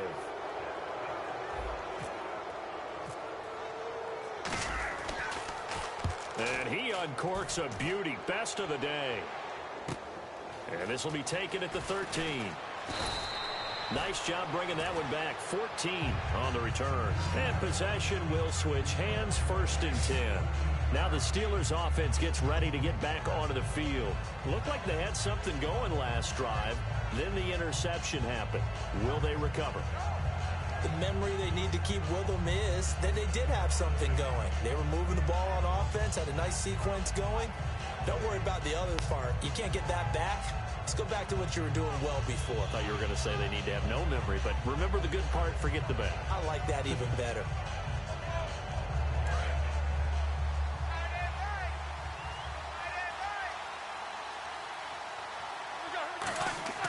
They go back to the air here after the INT on the last drive.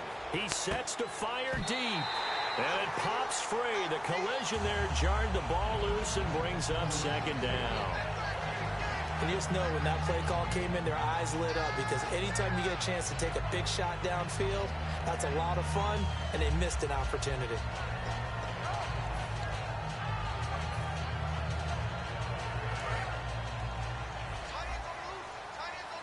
Possible run anticipation here as the D-line sandwiches together.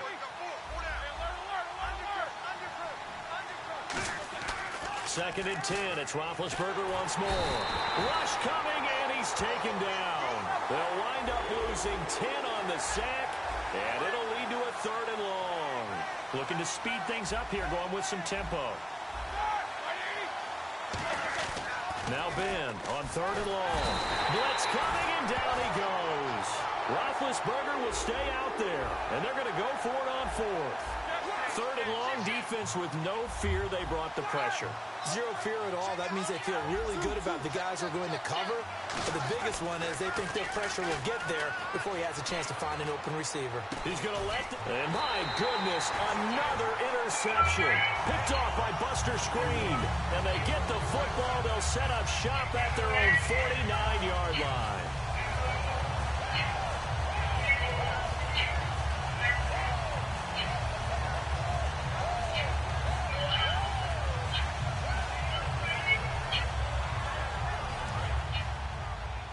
Now the Steelers put a stop to the action with a timeout defensively.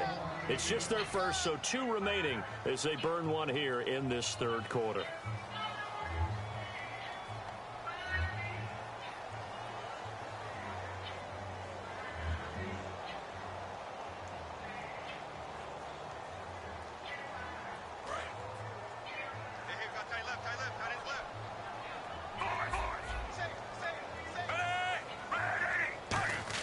Following the interception here, Fitzpatrick.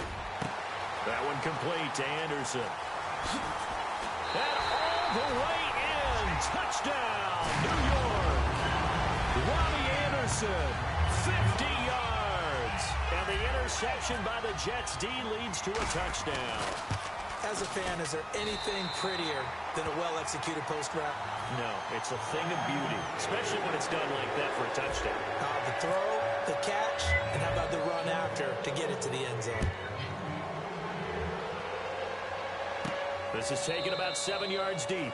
And no thought to bring this one out. He'll just go down to a knee, and they'll take over at the 25. And Pittsburgh getting set to take the field.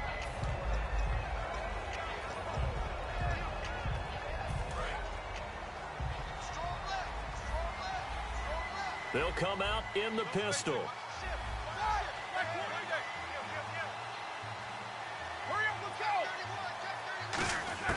Trying to shake off the interception. He'll look to throw. And the tip there altered the ball flight, and it falls incomplete. It'll be 2nd down. That ball was tipped in the air, and while it ultimately fell incomplete, it caused a few anxious moments for the guy slinging it, who's had quite a day. He knows how to get it into the end zone. He's throwing it really, really well. And maybe Lady Luck is on his side because he avoided his first interception of the contest. 2nd and 10 now. It's Roethlisberger. Under a heavy rush, and down he goes. Darren Lee in from his linebacker spot. He's able to drop him for a loss of about 10. And they're going to speed things up here.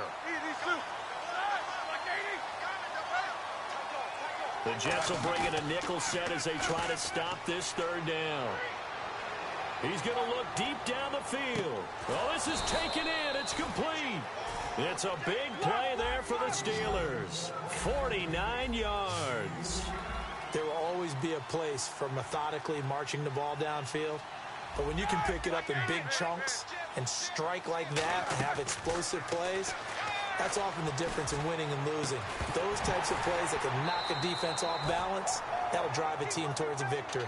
It appears that the pressure is affecting him today. Normally, he knows exactly when to get rid of the football, but today, because he's been hit a few times, he's getting rid of it a little bit too quickly. Again, we'll see the pistol here.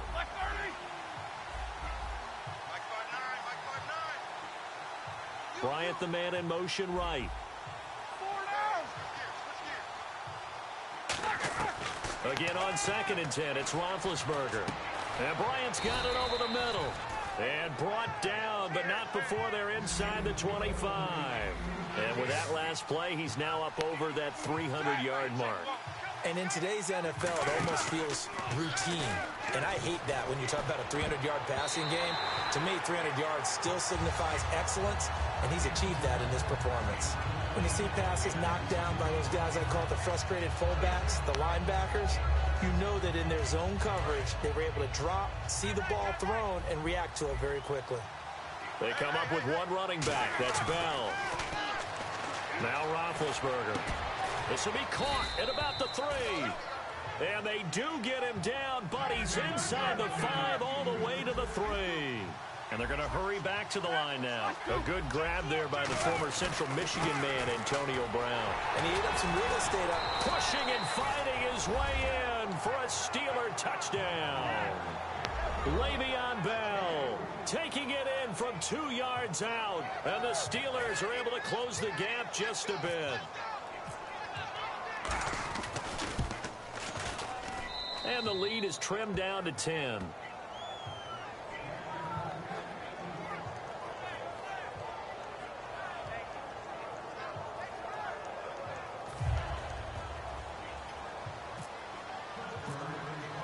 Boswell now to kick it away after the touchdown.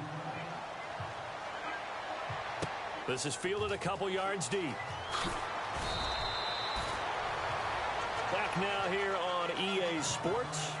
It's Jet football as they've got the lead here, and we get set to begin quarter number 4.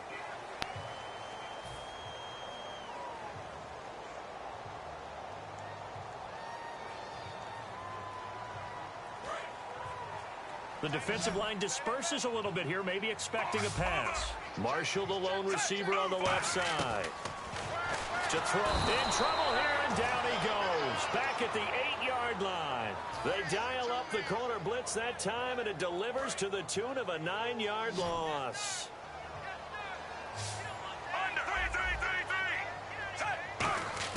Now a second down throw for Fitzpatrick. Looking for his running back, and he's got him. And he'll maybe get back to the line of scrimmage, but no more than that. Well, there really wasn't much there, but a completion is a completion. A tough third down awaits them.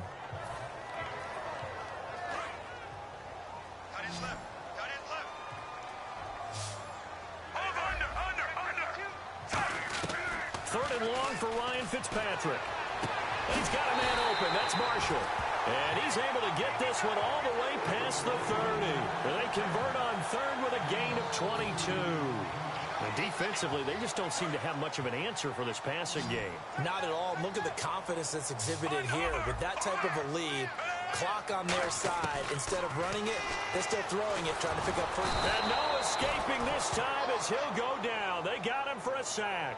It looks like a 12-yard loss there on the first down sack.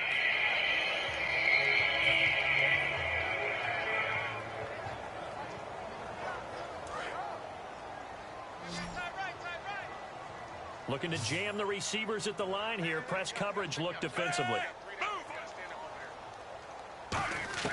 Second down, Fitzpatrick. Drops it underneath to Forte. And he'll get to the 29-yard line, brought down there. Give him 9 on the play, and it'll be a third and about 13.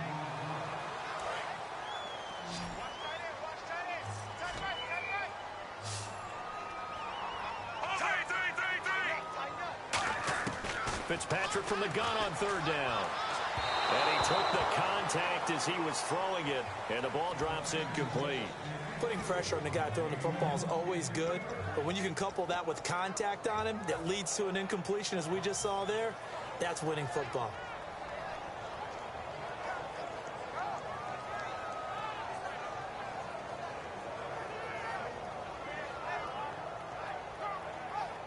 Here's Lachlan Edwards now, as he'll punt it away for the 4th time today.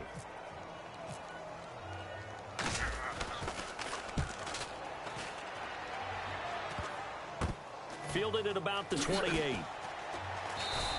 33 yards is the distance on the punt there. And out will come the offense as they take over.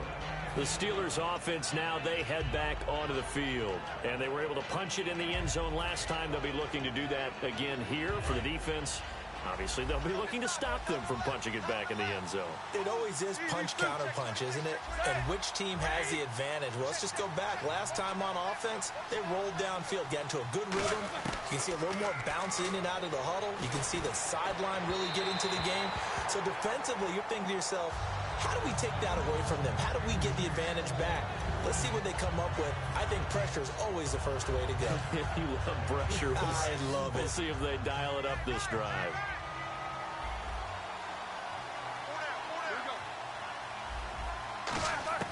Second and 10 now. It's Roethlisberger. Green's got it over the middle. 20, 10, and into the end zone. Touchdown, Pittsburgh. Ladarius Green, 63 yards. And the Steelers are able to make this a close game again. Now Bullock to add the extra point.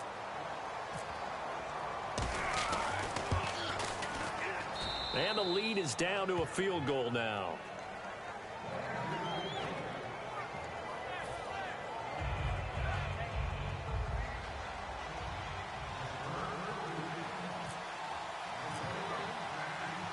Boswell now to kick it away after the touchdown.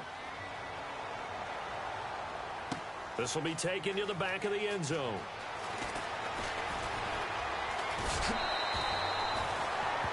And New York set to take the field.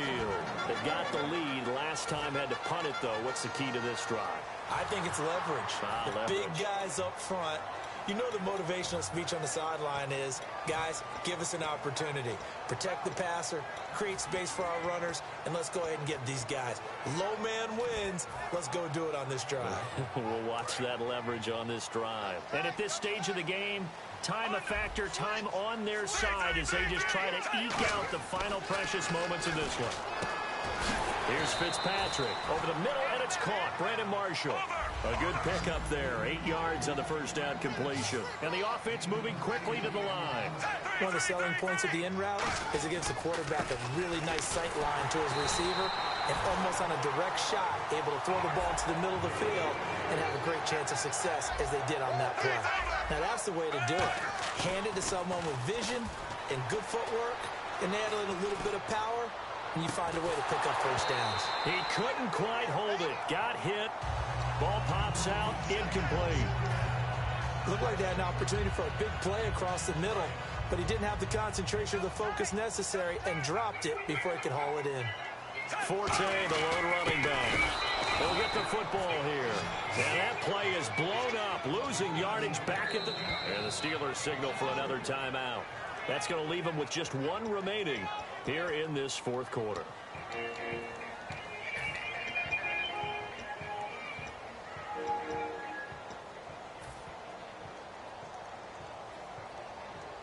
And the defense in desperate need of a stop. They have to get off the field and get the ball back to their offense if they want a chance. From the shotgun, it's Fitzpatrick. And this is going to be incomplete. They were trying to go to Marshall that time, and that brings up fourth down. Here's Lachlan Edwards now, as he's on for the 5th time here today. And he deserves a bronze leg as he gets this one away. Fielded at the 20. Time for a break. We're back to see what happens after this.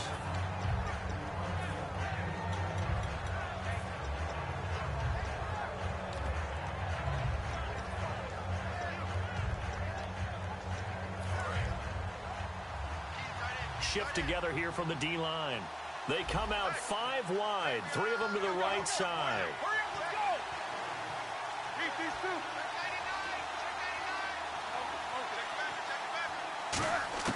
He's back to throw. It's complete to Brown, right side. And down he goes, but he takes it up to the 40. And that last reception puts him over 150 yards now on the game, Charles. And now it's not just execution. It's not just performance. It's a mental aspect that's going on. Because right now, he's got the defense so much on their heels, got them looking at each other. Who's going to cover this guy, and what type of coverage can we put out there to try and slow him down? Unable to connect on the first down pass play. Now it's second down.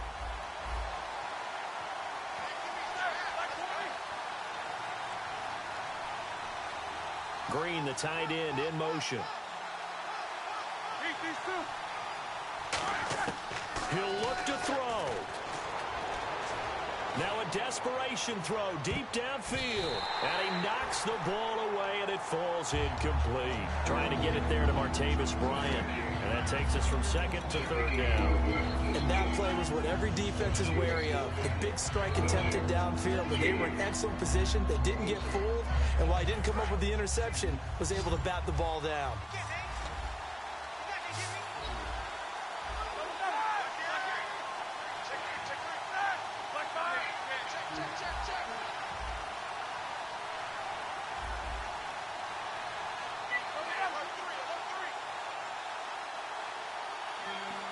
And the back goes into motion.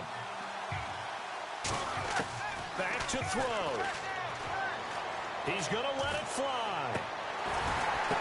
And, oh, a crusher there as it's intercepted. Picked off by Marcus Williams.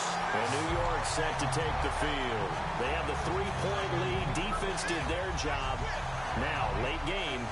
Although it looks good, you know the coaches, they haven't counted this as a victory yet. I agree with you totally. Big applause for the defense, but no one is taking their headset off on the sidelines. They don't believe this game is over. The offense has to close this one out by taking care of the football. And they'll try to close it out now.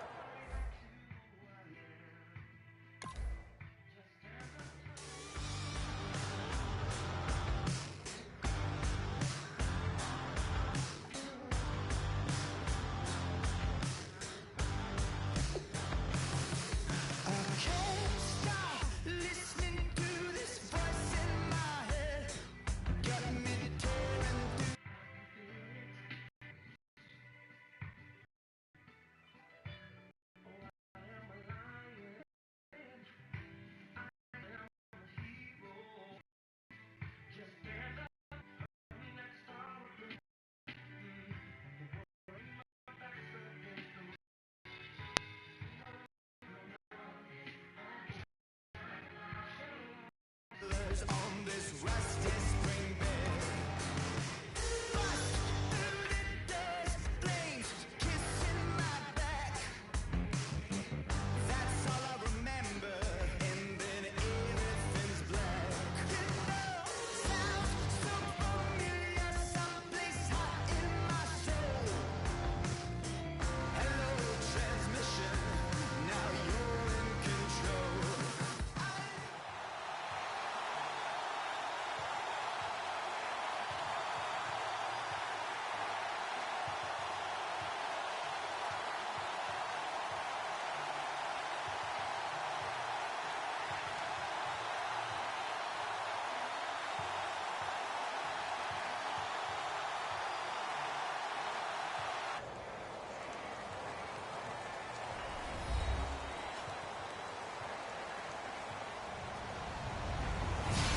Everybody, I'm Larry Ridley, and this is the NFL on EA Sports.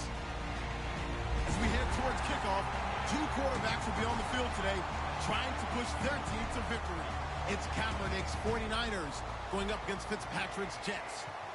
So with that, let's get up to MetLife Stadium. Standing by for the call, here are Brandon Guyton and Charles Davis. All right, Larry, thanks. We are across the Hudson from Midtown Manhattan at MetLife Stadium in East Rutherford, New Jersey. Coming up, we've got what should prove to be a good one between the San Francisco 49ers and the New York Jets.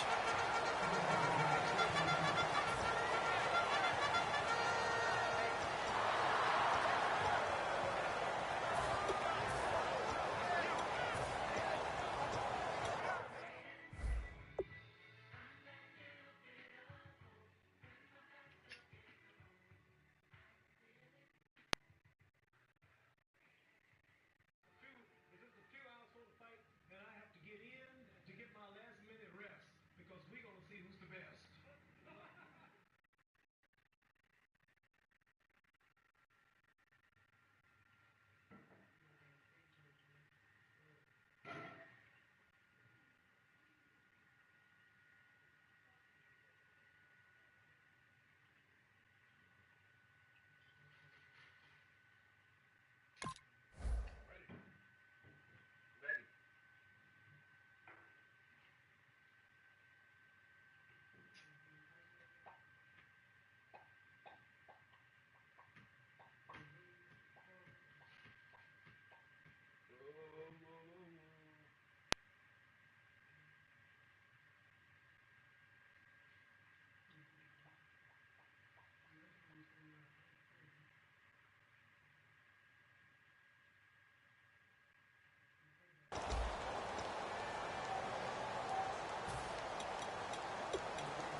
play clock winding down.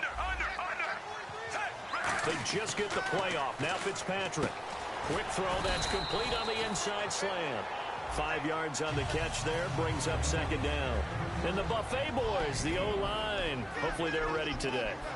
Listen, you got to feed them first.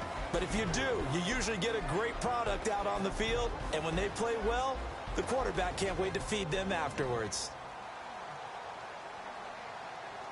So they complete the pass, and now they face a second down.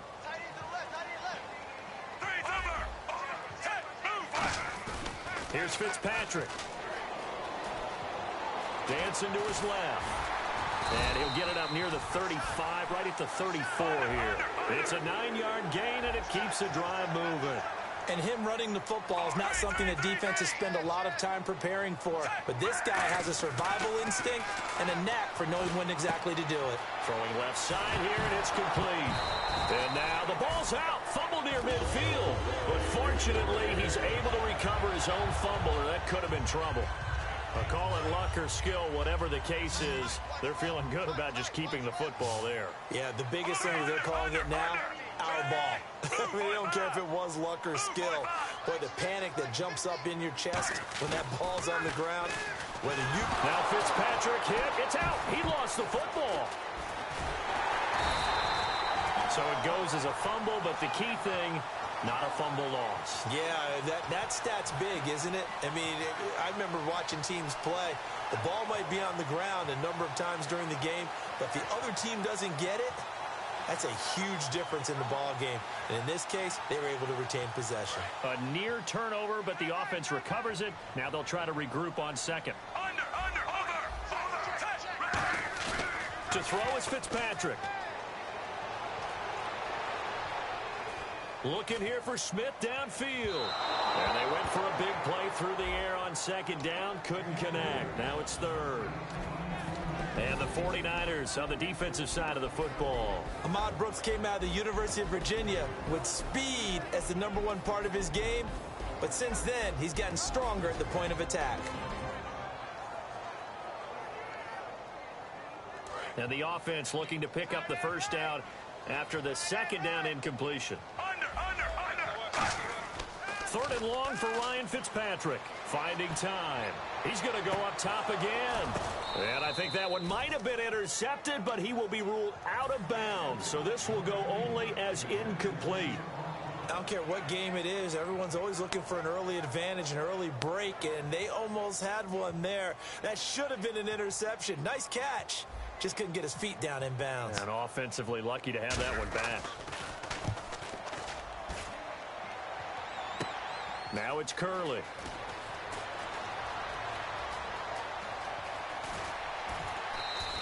Good blocking there. Nearly sprung him. As it is, it'll go as a 19-yard return. And the Niners will go on offense. 1st and 10.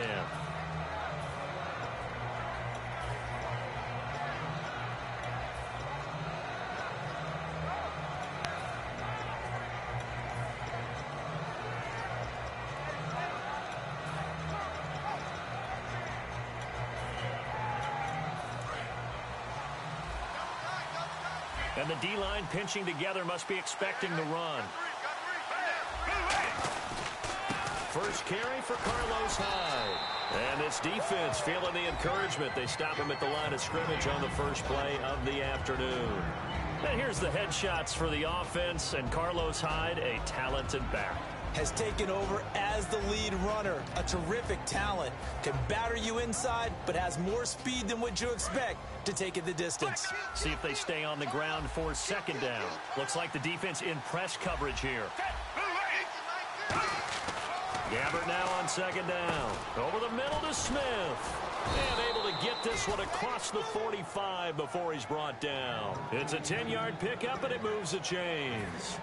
That was a nice completion on an out route, and those types of plays are the result of arm strength by the quarterback and timing by the receiver.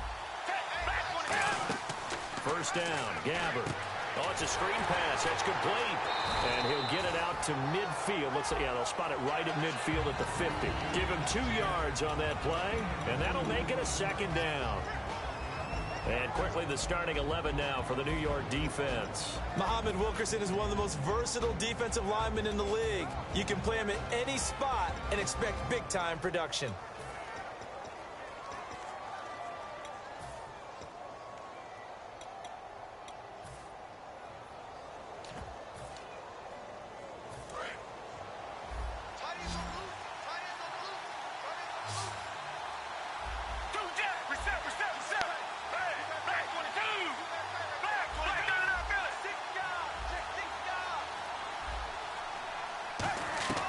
Gabbert now from the 50. This time for Smith, and it's intercepted. Picked off on a great one, Darrelle Revis. And they will take over possession of the football at their 42-yard line. Now the Jet offense about to take over as they head out onto the field. And they'll be looking to avoid what happened last time, which is punting the football. But when you look at how teams play the game, that complementary football comes into play. How do I take care of my defense? How do I take care of my offense? Well, the defense is taking care of them in a lot of ways.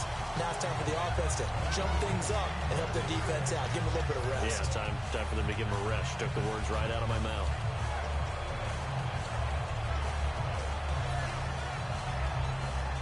So they're still at the original line of scrimmage here. 2nd down and 10. They'll come out in the pistol. Play action now. Fitzpatrick. Oh, he's got a man wide open, complete. 17 yards on the pickup there, and the drive will continue. And when an offense is doing a nice job selling the play-action pass, a lot of responsibility shifts to the linebackers. They're the ones that have to determine run or pass and get to the proper places on the field. A nice pickup there of 11 yards, and it'll move the sticks. So an excellent throw and an excellent catch there. Zone coverage, which means you just have to find the open areas in between defenders. That's exactly what happened on that play. Well, a well-executed blitz, no doubt. Great job by the linebacker. Maybe the quarterback, if he could have seen that, could have audibled there. Yeah, he needed to be in a different play because that one just meshed perfectly for the defense. All the gaps were filled except for the one the offense really wanted to run through, and that was filled by a big man wanting to make a tackle. And he made a great tackle. Again, we'll see the pistol here. Fitzpatrick off the play fake to Powell. He's got time. And incomplete here on 3rd down.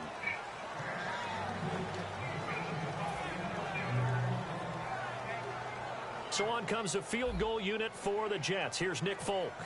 This will be spotted at the 37, so it's a 47-yard attempt. And Folk's kick is good. And the Jets hit the board first. It's 3-0.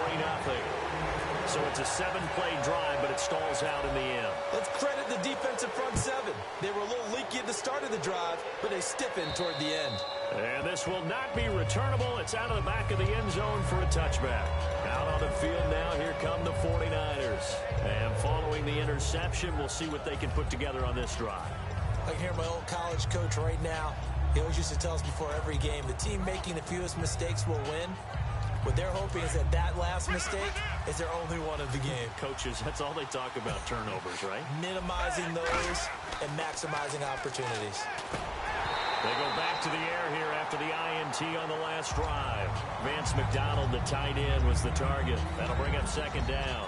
Oh, man, for him to be that wide open and drop it, sometimes you have just too much time on your hands, right? You end up thinking way too much, and your hands get shaky. And yes, he's a tight end, but that's a catch he should have made.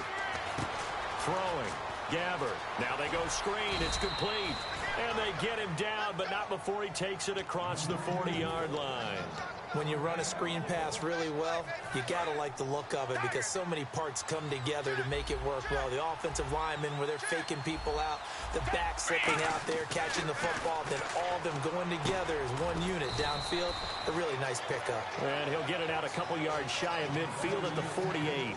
2nd quarter now. Brandon Gaudin, Charles Davis with you. It's the 49ers in control of the football. They've got it 2nd and 4 to start things out.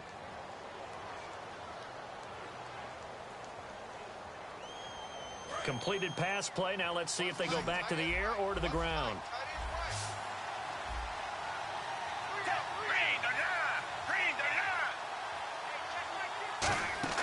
Again, it's Gabbert. And he connects with Vance McDonald.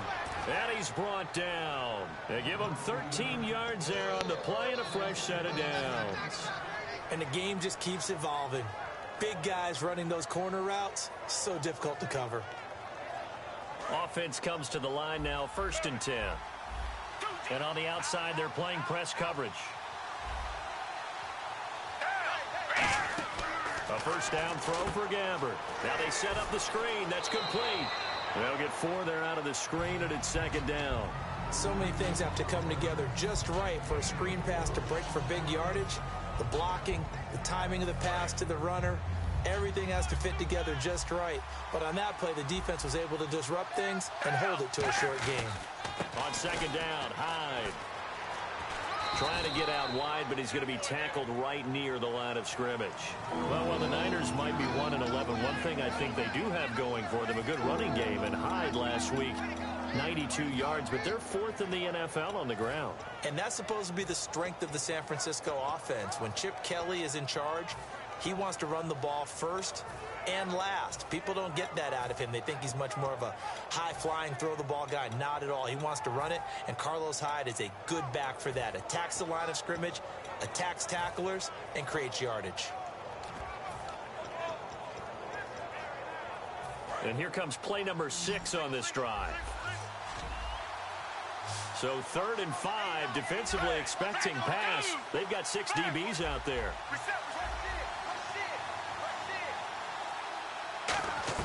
Gabbert from the gun on 3rd down. He rifles one that's intercepted.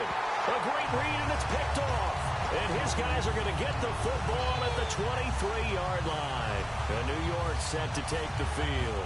And they split the uprights last time for 3. They've got the lead. They're not going to play this conservative. They're not hoping for another field goal. They're hoping for a touchdown. I'm with you on that one. I like where your head is. I like the way you're thinking because you're exactly right. Trying to sit on a lead and play that way, that doesn't work too well for most teams. Run your offense. Yep. Run what you do best. Exactly. Put it all the way down and try to increase your lead in a big way. And the best way to do it, touchdowns. They go play action here on 1st down. Oh, the ball comes out on the hit, but they'll say it's incomplete. When defenses get to the quarterback that quickly, a lot of times it's called a jailbreak. It wasn't quite that fast, but fast enough that he had no time to look downfield and set himself to throw the ball. And as he tried to do that, he was hit and it forced an incompletion. It's a short one here, complete to the tight end. 6 yards is the pickup, and that'll lead to a 3rd down. And there's another completion to the tight end. And let's face it, it is hard to overthrow a 6'6" target. It is indeed. Quarterbacks like their speed guys. They like that huge 6'6" target that they've got in him. They really do, and it reminds me of what one great tight end told me once. He told his quarterback, just make sure you throw it up there. You know, kind of like put up on the top shelf where the kids can't get it.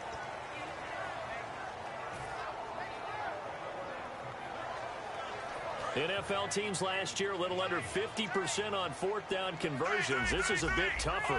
4th and 4. They're indeed going. It's Fitzpatrick. It's a short one here, complete to his tight end.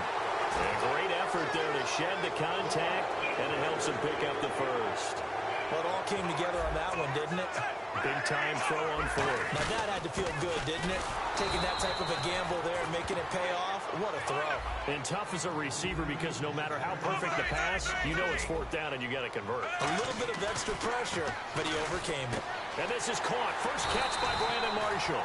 And getting this just shy of midfield is spotted at the 49. And a nice pitch and catch to pick up the reception against man coverage. Both of them read how much yardage they needed, figured what they had to do, and were able to beat the man coverage for the completion. A good pickup there, 26 yards. And those first downs do add up. The offense keeps the ball moving downfield and keeps their defense on the bench. And he fires one that's intercepted. Picked off by the veteran Antoine Bethea. And they will take over at the 26-yard line. And now the 49er offense ready to go and getting back out onto the field. And 2 picks thrown here in this first half alone. We'll see how that affects him. Can't wait to see where his confidence is, because the great ones, they'll throw 4 or 5 picks, and while it'll hurt their team, it won't hurt their confidence. They'll think something was just wrong with the ball or the wind or something was funny. It's never about them. That's how they stay so into the moment and into the game. Fresh set of downs here. One receiver left, two to the right. First down, Gabbard. They'll try and set up the screen. It's complete. And he went nowhere. Well, he went backwards, back to the 33. A loss of a full 3 yards, and now it's second down. A second down throw for Gabbard. And for the third time here in this half, it's intercepted. Picked off by the linebacker, David Harris. And to the 40-yard line, that's where the return stops. Here's the Jet offense now. They head out to take over. And in enemy territory last time through the interception. We'll see what they do on this drive. Can't wait to see how it alters what they decide to do in play calling. Do they continue to throw the ball? Do they want to lean more on the running game? It'll be an interesting sequence of plays that they've got coming up. Does it often affect the play calling with the interception? How much does that change what you do? I think it does depending on why the interception was thrown. Sometimes it's just a matter of the defense made a great play, so you continue to come back. But if it's on you, if the offense just doesn't have the confidence, if they're a little bit shaky, maybe try and take the pressure off and run the ball a little bit. And they're able to get this one past the 30 down to the 25. 2 minutes to play here in the first half. We'll come back to MetLife Stadium after this short timeout.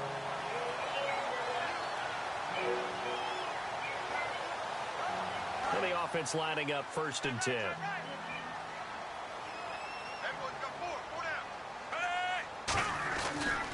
Off the draw from Fitzpatrick, it's Forte. And he went nowhere. He'll lose yardage back to the 29. That's going to go as a loss of 4, and it'll be second down.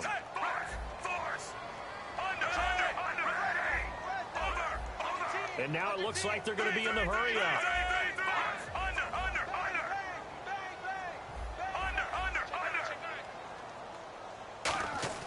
Now a second down throw for Fitzpatrick. It's a short one here, complete to the tight end. And on this one, he'll get to the 15, right at the 15-yard line. That one good for 14 yards. And that's going to make it third down and less than a yard. Throwing Fitzpatrick. Flush to his right. He may try and run for this. And he slides to avoid the hit. 9 yards on the play there, and it sets him up 1st and goal. These type of plays are backbreakers for a defense. They thought they had him hemmed in, thought they were going to get him on the ground with the pass rush, but were unable to do so. He gets away, picks up a big first down, and sets up 1st and goal inside the 10. And he was hit as he threw it there, and it forces it incomplete. It's always tough trying to keep your guy upright when he's trying to throw the football. When you're dealing with those big, bad guys on the defensive front, it's even tougher. And this time, those guys on the opposite side won the battle, getting to the quarterback and knocking him into an incompletion.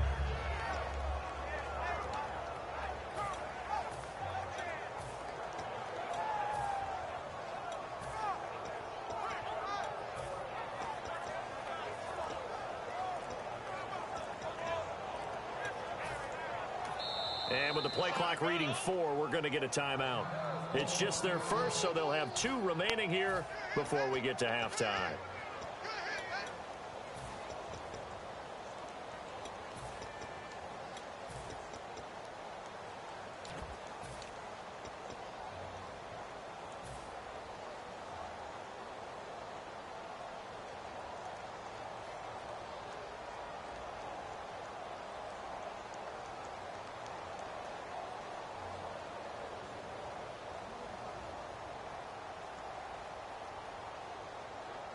Second down here after the incomplete pass.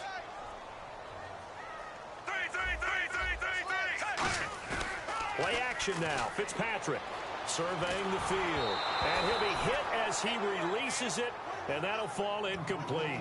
Well, the great coach said football is really a simple game. Rush theirs, protect yours. And he's talking about those guys throwing the football. In this situation, the rush won, hitting the quarterback and forcing him into an incompletion.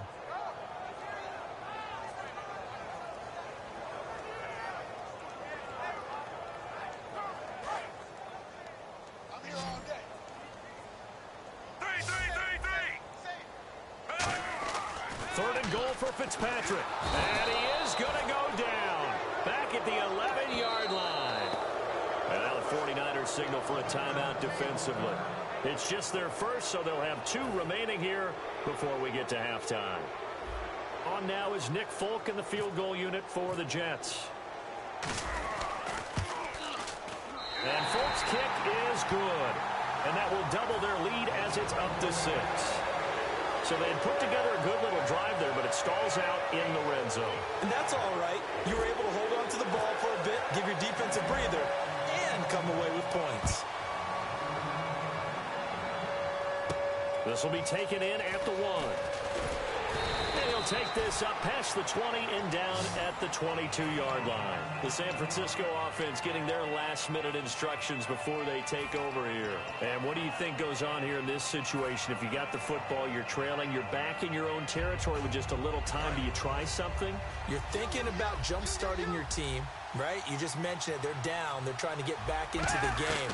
But you got to figure, if something goes wrong, you...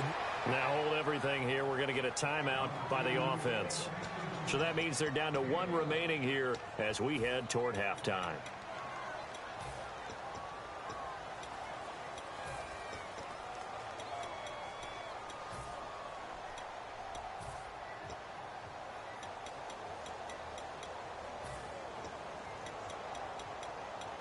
So the offense has it. Now the Jets are going to burn another timeout. So that means they're down to 1 remaining here as we head toward halftime.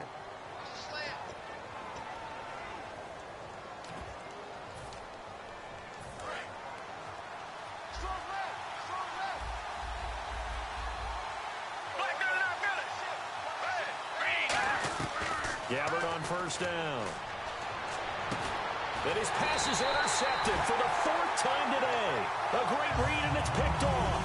And his guys will take over at their own 44-yard line. Now the Jets offense about set to take over as they head onto the field. And with time quickly fading here in the second quarter, not sure how aggressively, offensively they want to play this. I think we'll find out just how much they trust their guys in this situation if they decide to take a shot. And that's caught inside the 30. And he'll get this one down near the 20-yard line. Now that play will end up on the highlights, and you'll see it all over the place. But what you won't see, the offensive line that bought the extra time, that allowed for the big completion downfield, those guys made that play possible. And he'll get it down this time to the 17. Now whistles come in. We're going to get a timeout here by the offense. And with halftime on the horizon, they'll be out of timeouts from here forward. And play is stopped here. Timeout. It's the defense calling the timeout here. And with halftime on the horizon, they'll be out of timeouts from here forward.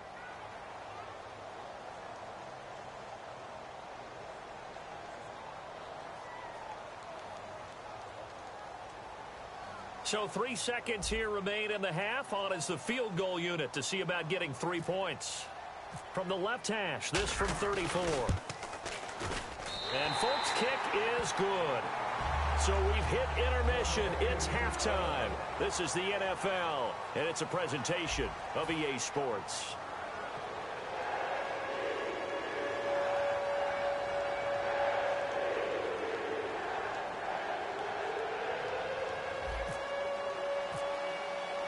So both teams have their marching orders, and we'll get going again here in quarter number 3. And they will not get a chance to return this one as it's through the end zone for a touchback. Here comes the 49ers offensive unit as they'll have it first to begin this third quarter. They're down here, but very much in this game. What's the tonality of a coach's talk when a game is within striking distance like this at intermission?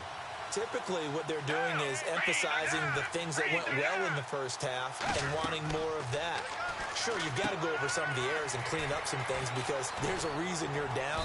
But overall, I think they want to stay positive, stay up with this team. We're just starting the second half, and we've got the football. Let's go ahead and punch it in, and then we'll take it from there. See how that recipe works. Looking to jam the receivers at the line here. Press coverage look defensively.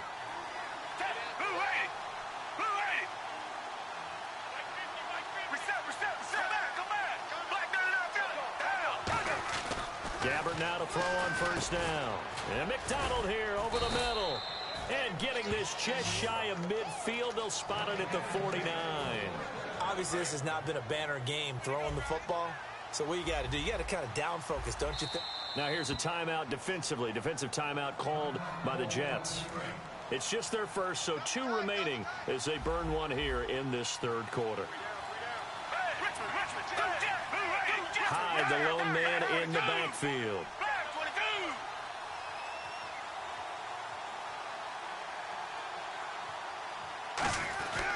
He's going to get the football.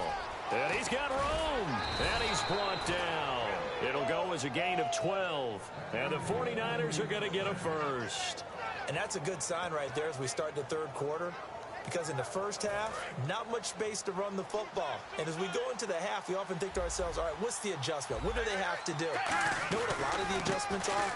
No adjustments. You know the game plan, been working on it all week. Maybe a little tweak here or there, a little bit better blocking, and now you're establishing the running game. Well, I think we know by now that every run is not going to be broken and get all the way to the end zone. But these short ones still have their value. You can still set up the play action and throw the football.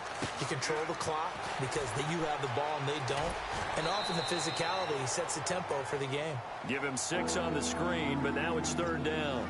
I think the best offenses love to get the ball to their running backs in open space because they have the ability to make people miss, and they also have the ability to run over people. And if you do that throughout the game, after a while, they might just run through some of those tackles and go a long way. Well, we saw him shed a nice tackle on that play. The ball still a few inches shy of the marker after the 3-yard run, so now a little soul-searching on fourth down.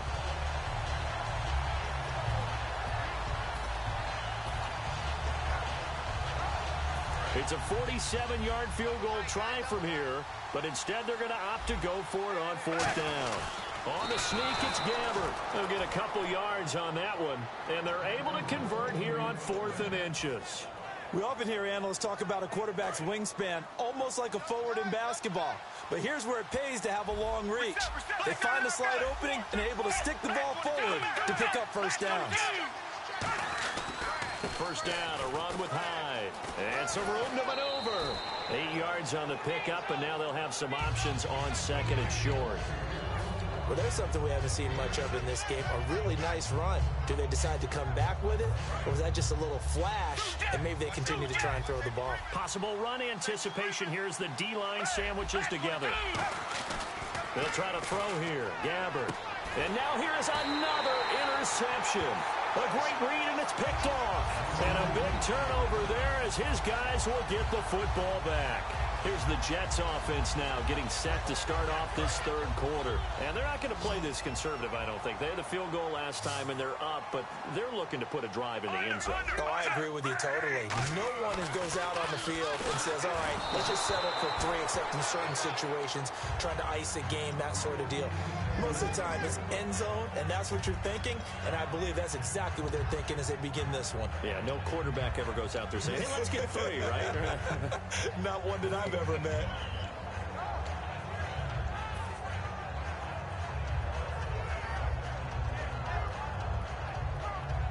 So the incomplete pass brings up second down.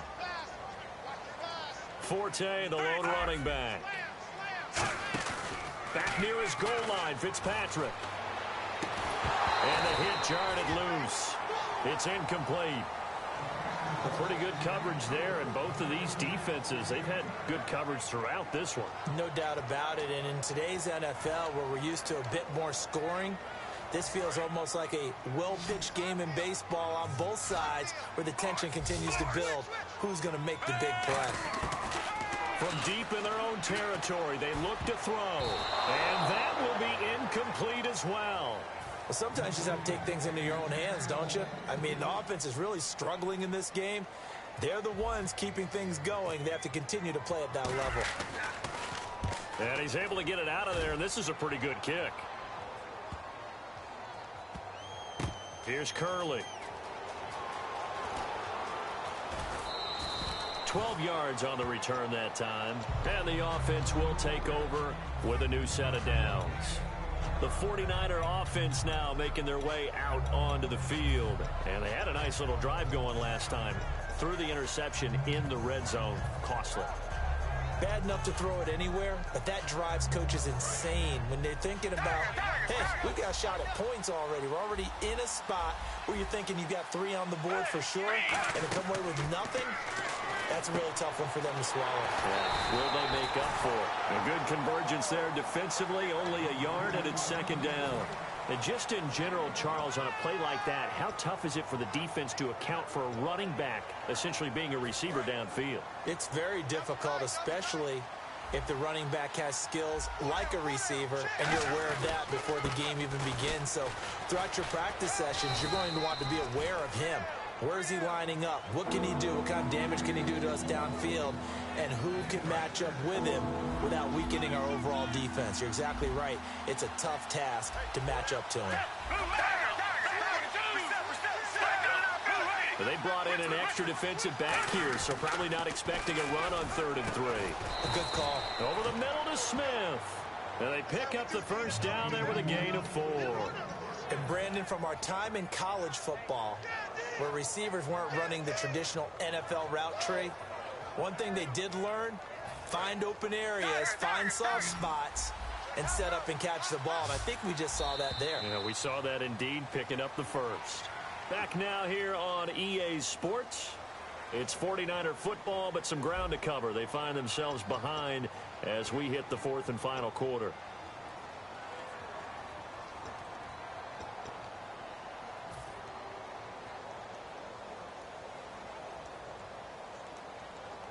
So here we go, 1st and 10 now. 2 receivers left, 1 to the right.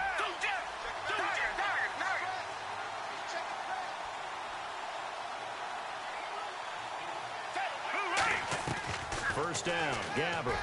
Smith catches left side. And he's brought down. It's a gain of 17 that time. And it'll be first down, 49ers. And quickly, they get to the line. On 1st and 10, Gabbert. And pops free. The collision there jarred the ball loose and brings up second down. So many components go into a well-executed screen pass. You've got to sell. Offensive line's got to sell like they've missed blocks, and then they move out, and they're out in front of the running back. He's got to sell that he's trying to block, and then he slips out into the route. The quarterback has to sell that maybe he's trying to throw it downfield. Instead, he slips it off to the running back, and when you get one set perfectly, you have to catch the ball, and that didn't happen on that play. That one goes for 13 yards, and it moves the sticks.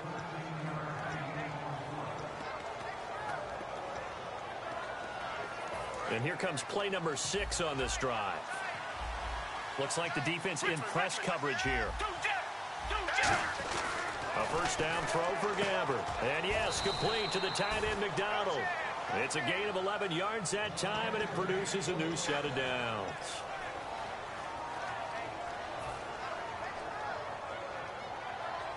First down and 10 now for the offensive group.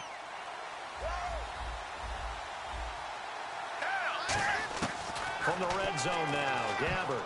And his throw here is incomplete. Torrey Smith, the intended receiver. And that'll bring up second down.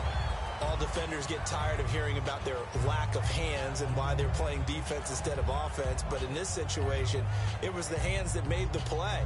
Batting the ball away on an attempted touchdown pass. Excellent job. Way to knock it down.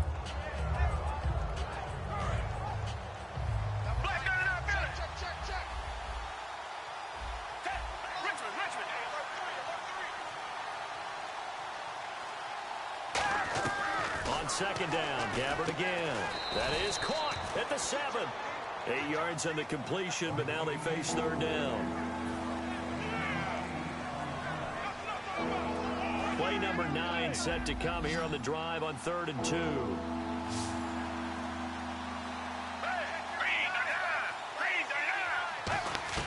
Gabbert on 3rd and 2. And incomplete. The contact made the ball roam free and brings up 4th down. Whenever I see an in-route dropped, as we just saw on that play, I'm always thinking that in the back of their mind, they're worried about what's coming at them because they're going towards traffic on that route as opposed to being away from it and maybe having a little bit more space. And the kick for the 41-year-old is up and good. And they are on the board. It's now 9-3. All right, so you needed 2 scores to get back in the game. The field goal then maybe not exactly what they wanted, but it's a necessary first step. Still plenty of time remaining, but you could really use a stop defensively after the kickoff, preferably a 3-and-out. And that'll carry over the back line of the end zone for a touchback. So out now come the Jets. And on the last go-around, they really couldn't get anything going. They had to punt from deep inside their own territory, which means you're going to lose the field position battle as a general rule. What they're looking for now is a little more consistency, move the ball at least a few times on offense, get a couple of first downs, and hopefully flip the field. Yeah, just something to build off of. That's what they're looking for here. Another pistol look here. Fitzpatrick now to throw on first down. Now Fitzpatrick hit. It's out. He lost the football. So they escape, so to speak, maintaining the football. Defensively, though, opportunity miss. It definitely was, because that's all defenses talk about. Getting the football and either advancing it the other way or just getting possession and turning it over to their offense. That can be a little bit deflating. Exactly right. A lost opportunity.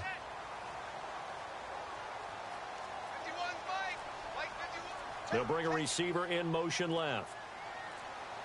Time running out here on the play clock. Now a second down throw for Fitzpatrick. Now look at this. They get the turnover they needed. It's intercepted. Picked off by the veteran Antoine Bethea. And this one will be brought back to the 22.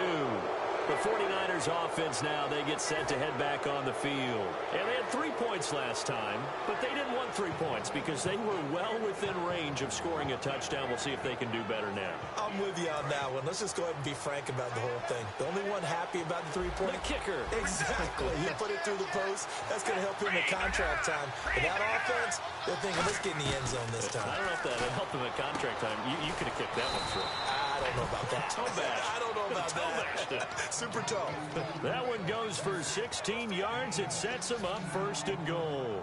Simple slant route and part of a really nice hard throw by the quarterback. Nice timing between the quarterback and the receiver. They were perfectly in sync, and he put it right on him on the inside route. 5 yards to go for the offense. First down and goal from that 5-yard line. It's a loss of a yard there, and now second down. So often you hear defensive coaches talk about we need all 11 on every play in order to be a good run-stopping unit. And sometimes it starts to sound a little cliche. But did you see the free safety on that play? Knifing through and running down the ball carrier. A huge, huge play. And when you have a free safety who can run like that, you've got to turn him loose. Time for a break. We'll come back for the electrifying conclusion after this. And on the outside, they're playing press coverage.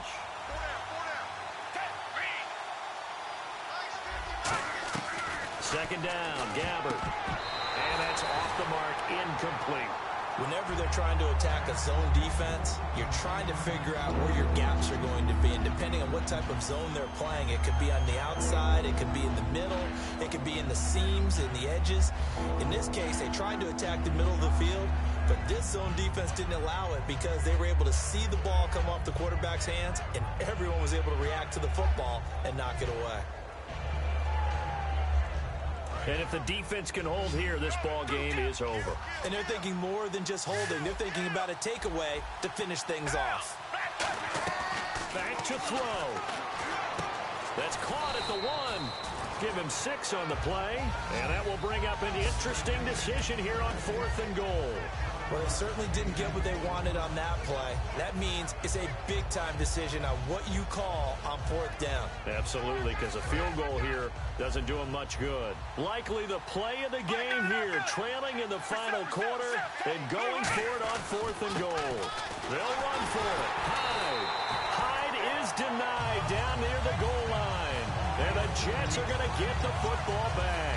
The Jets offense now works their way back onto the field. They have the lead, still a one-possession game, but the defense got to stop. They've got the football now, just salted away, right? Exactly. That's all the defense is counting on from their offense. They did their job in a big way. You know they're over on the sidelines now starting to take their tape off, and, hey, we've done this thing. The offense has to put it away, and that means ball security. Oh, and he's not going to make it out of the end zone. The push too strong, and that'll be a safety. So, Charles, that's Exhibit A for the danger of running a toss play this close to your own end zone. Bill. And how well was that defended? Someone was able to come up and set the edge. You can't go around him, and this time, he was left with just nowhere to go. This is taken at the 23. The 49ers offense now, they work their way back onto the field. They're down here in a one-score game, but the time, it's a factor, but it's not a huge factor right now, is it? It's really not, because this amount of time gives them a chance to run their offense, to go through play sequences. And this is what they work on every week in practice, usually on a Friday. They go over this type of a situation, late game situation. What are we going to do when we have the opportunity? They've called these plays a bunch of times. Now's their chance to execute them. They have the opportunity now. Here's the execution. Torrey Smith, watch him go. Touchdown, 49ers. Torrey Smith, 66 yards. And the 49ers have moved out in front here in the fourth quarter. And touchdown, and congratulations, and zero relaxation ahead of them, right? Way too much time on the clock for them to start celebrating. Yeah, part one is done, but now on the sideline, you can already see them scrambling down there. They're getting those defensive guys ready. Yes, you have to get those guys ready, and you also have to talk to your special teams guys. Make sure the kickoff is exactly what you want and cover it well. And this will be a touchback as that sails over the end line. And New York set to take the field. They're only in need of a field goal, a decent amount of time on the clock. So tell me if I'm wrong. You don't have to be too panicked here. No, not at all. I agree with you. And this is where your preparation and your confidence comes into play. They've worked on these situations. They practice this all the time, They practice it all the time. They know what they want to get done. And in a lot of cases, the great competitors, they love this situation. They think they can go ahead and get it done. They practiced it. We'll see if practice makes perfect. Well, I guess we just discovered that someone is certainly not going to sit back and just take it in this game, huh? No, they were trying to get that touchdown back in one shot. One shot, trying to help out his defense and let the other team know they were coming after him. They'll look to throw. It's hauled in by Devin Smith. And they'll get it up just short of the 45 at the 44. They call it a gain of 19, and it moves the chains. And now they're in the hurry-up. Back to throw. And his throw is incomplete.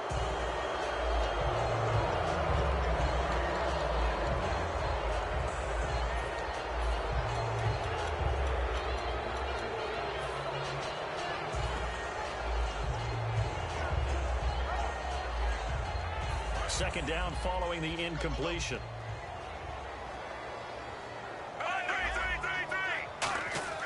He'll look to throw. Over the middle, and it's caught. Brandon Marshall. A good pick up there of 20 yards. There were a couple holes there, partner. Was that zone coverage? That's exactly what it was, Brandon. When you see man-to-man, that defender runs with the receiver. In this case, they were just taking care of their zone. Now hold everything here. We're going to get a timeout by the offense. That'll leave them with just one remaining in this fourth quarter of play. That was a terrific catch. I mean, to go up there and get it one-handed like that, but I almost want to go into that riff about back in my day, the gloves weren't quite like this. When did gloves really become prevalent, just in general? I think in the 80s. I think as we started to move through the 80s, especially as we got towards the latter part of that. But a lot of those were really like baseball batting gloves to begin with not much of a tacky area on the glove. In fact, there was none. I actually remember in cold weather games wearing the old scuba gloves, which you'd wear in diving, but they would split too easily in the course of a game. Then the glove manufacturers got smart and started adding to it, and here we are today. Not only did they drop what looked like an interception in the end zone, they blew a golden opportunity to shift the momentum. And his kick is indeed good. And here in overtime, if the team that receives the ball scores a touchdown, it's over. If they don't, we can still have some more football. That's exactly right. If they go down and kick a field goal, the other team gets a possession to either match it or score a touchdown to win the ball game. If both teams kick field goals, the next team to score wins. But if the receiving team throws a pick six or fumbles the ball and it gets picked up by the defense and they score, the game is over at that point. And this will not be returnable. It's out of the back of the end zone for a touchback. And San Francisco gets set to go here. They're set for their first drive here in overtime. And this is where the crowd can really become a factor. They've had to battle it all day, but I know what you're saying. In overtime, that gets doubled, doesn't it? At least, because now the crowd really wants to be involved and help their team, and that first drive can dictate the whole thing, because they know if this team takes it downfield and scores a touchdown, it's game over. It's been loud in here so far. When you hear screen, screen, screen on defense, that's a little bit scary because you know a big play might result. He was so ready to get to part 2 of the screen, he forgot part 1, couldn't get the ball.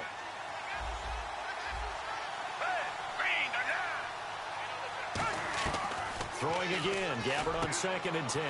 Wide open receiver complete. And down he goes, but he takes it up to the 40.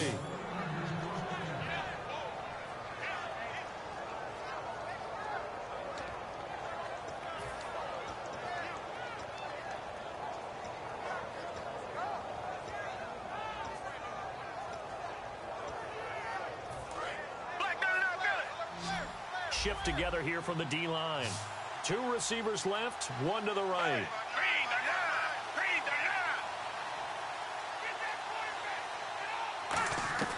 A first down throw for Gabbard. And the tip there altered the ball flight, and it falls incomplete. It'll be 2nd down. So much of this game is about leverage. We always talk about low man wins in the trenches. Well, it's like that in just about every position. And sometimes, if you lose that leverage and you're losing the battle, just jump up at the line of scrimmage and try and bat the ball away. And that's exactly what happened there.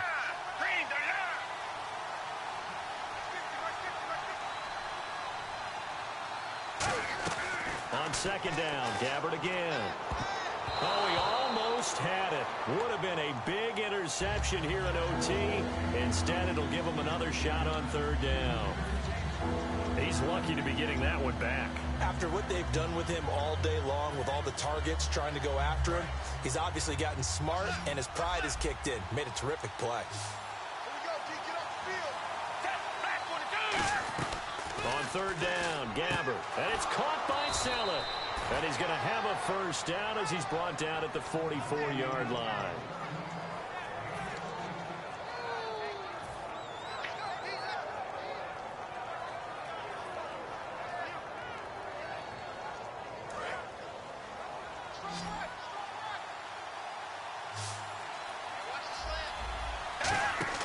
Gabbard now to throw on 1st down. He couldn't quite hold it. Got hit. Ball pops out, incomplete.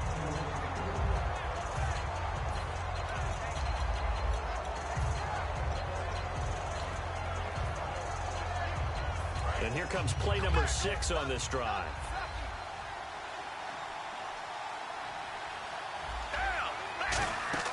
A 2nd down throw now for Gabbard. Oh, it's a screen pass. That's complete. And a nice gain of 21 yards. And that was a beautifully executed screen pass. They let the rushers get upfield and get the escorts in front, meaning the offensive linemen, other blockers out in front, completed the pass beautifully. So now you've got all that open space, the big guys leading the way. To throw, Gabbard. And McDonald here over the middle. A solid pickup of 13 sets him up 1st and goal.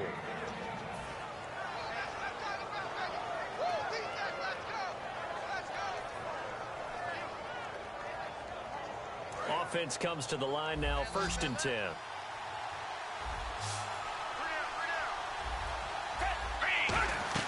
First down, Gabbard. And this will be caught. It's a touchdown. And absolute stunned silence here as they have come in and stolen this one in overtime. As the fans exit back out through the turnstiles, not happy looks on their faces. Feel like they probably let this one slip away at home in overtime. I would agree with that, and their unhappiness hurts the guys at the concession stands on the way out, right? Not stopping to buy something for the kids. They just want to get home. But what a dramatic way to finish this bad boy off. I mean, this game was dramatic all the way through. That's why we got into overtime. And then to go ahead and finish it this way, the fans streaming out unhappy. But the team that came in here and won this one on the road, They sprinted to their locker room. And speaking of buying things, dinner on you tonight, Davis. I kind of figured that was coming. That'll do it for us. I'm Brandon Gaudin, alongside Charles Davis. Thanks to our entire crew as well. We'll talk to you next time. So long, everybody.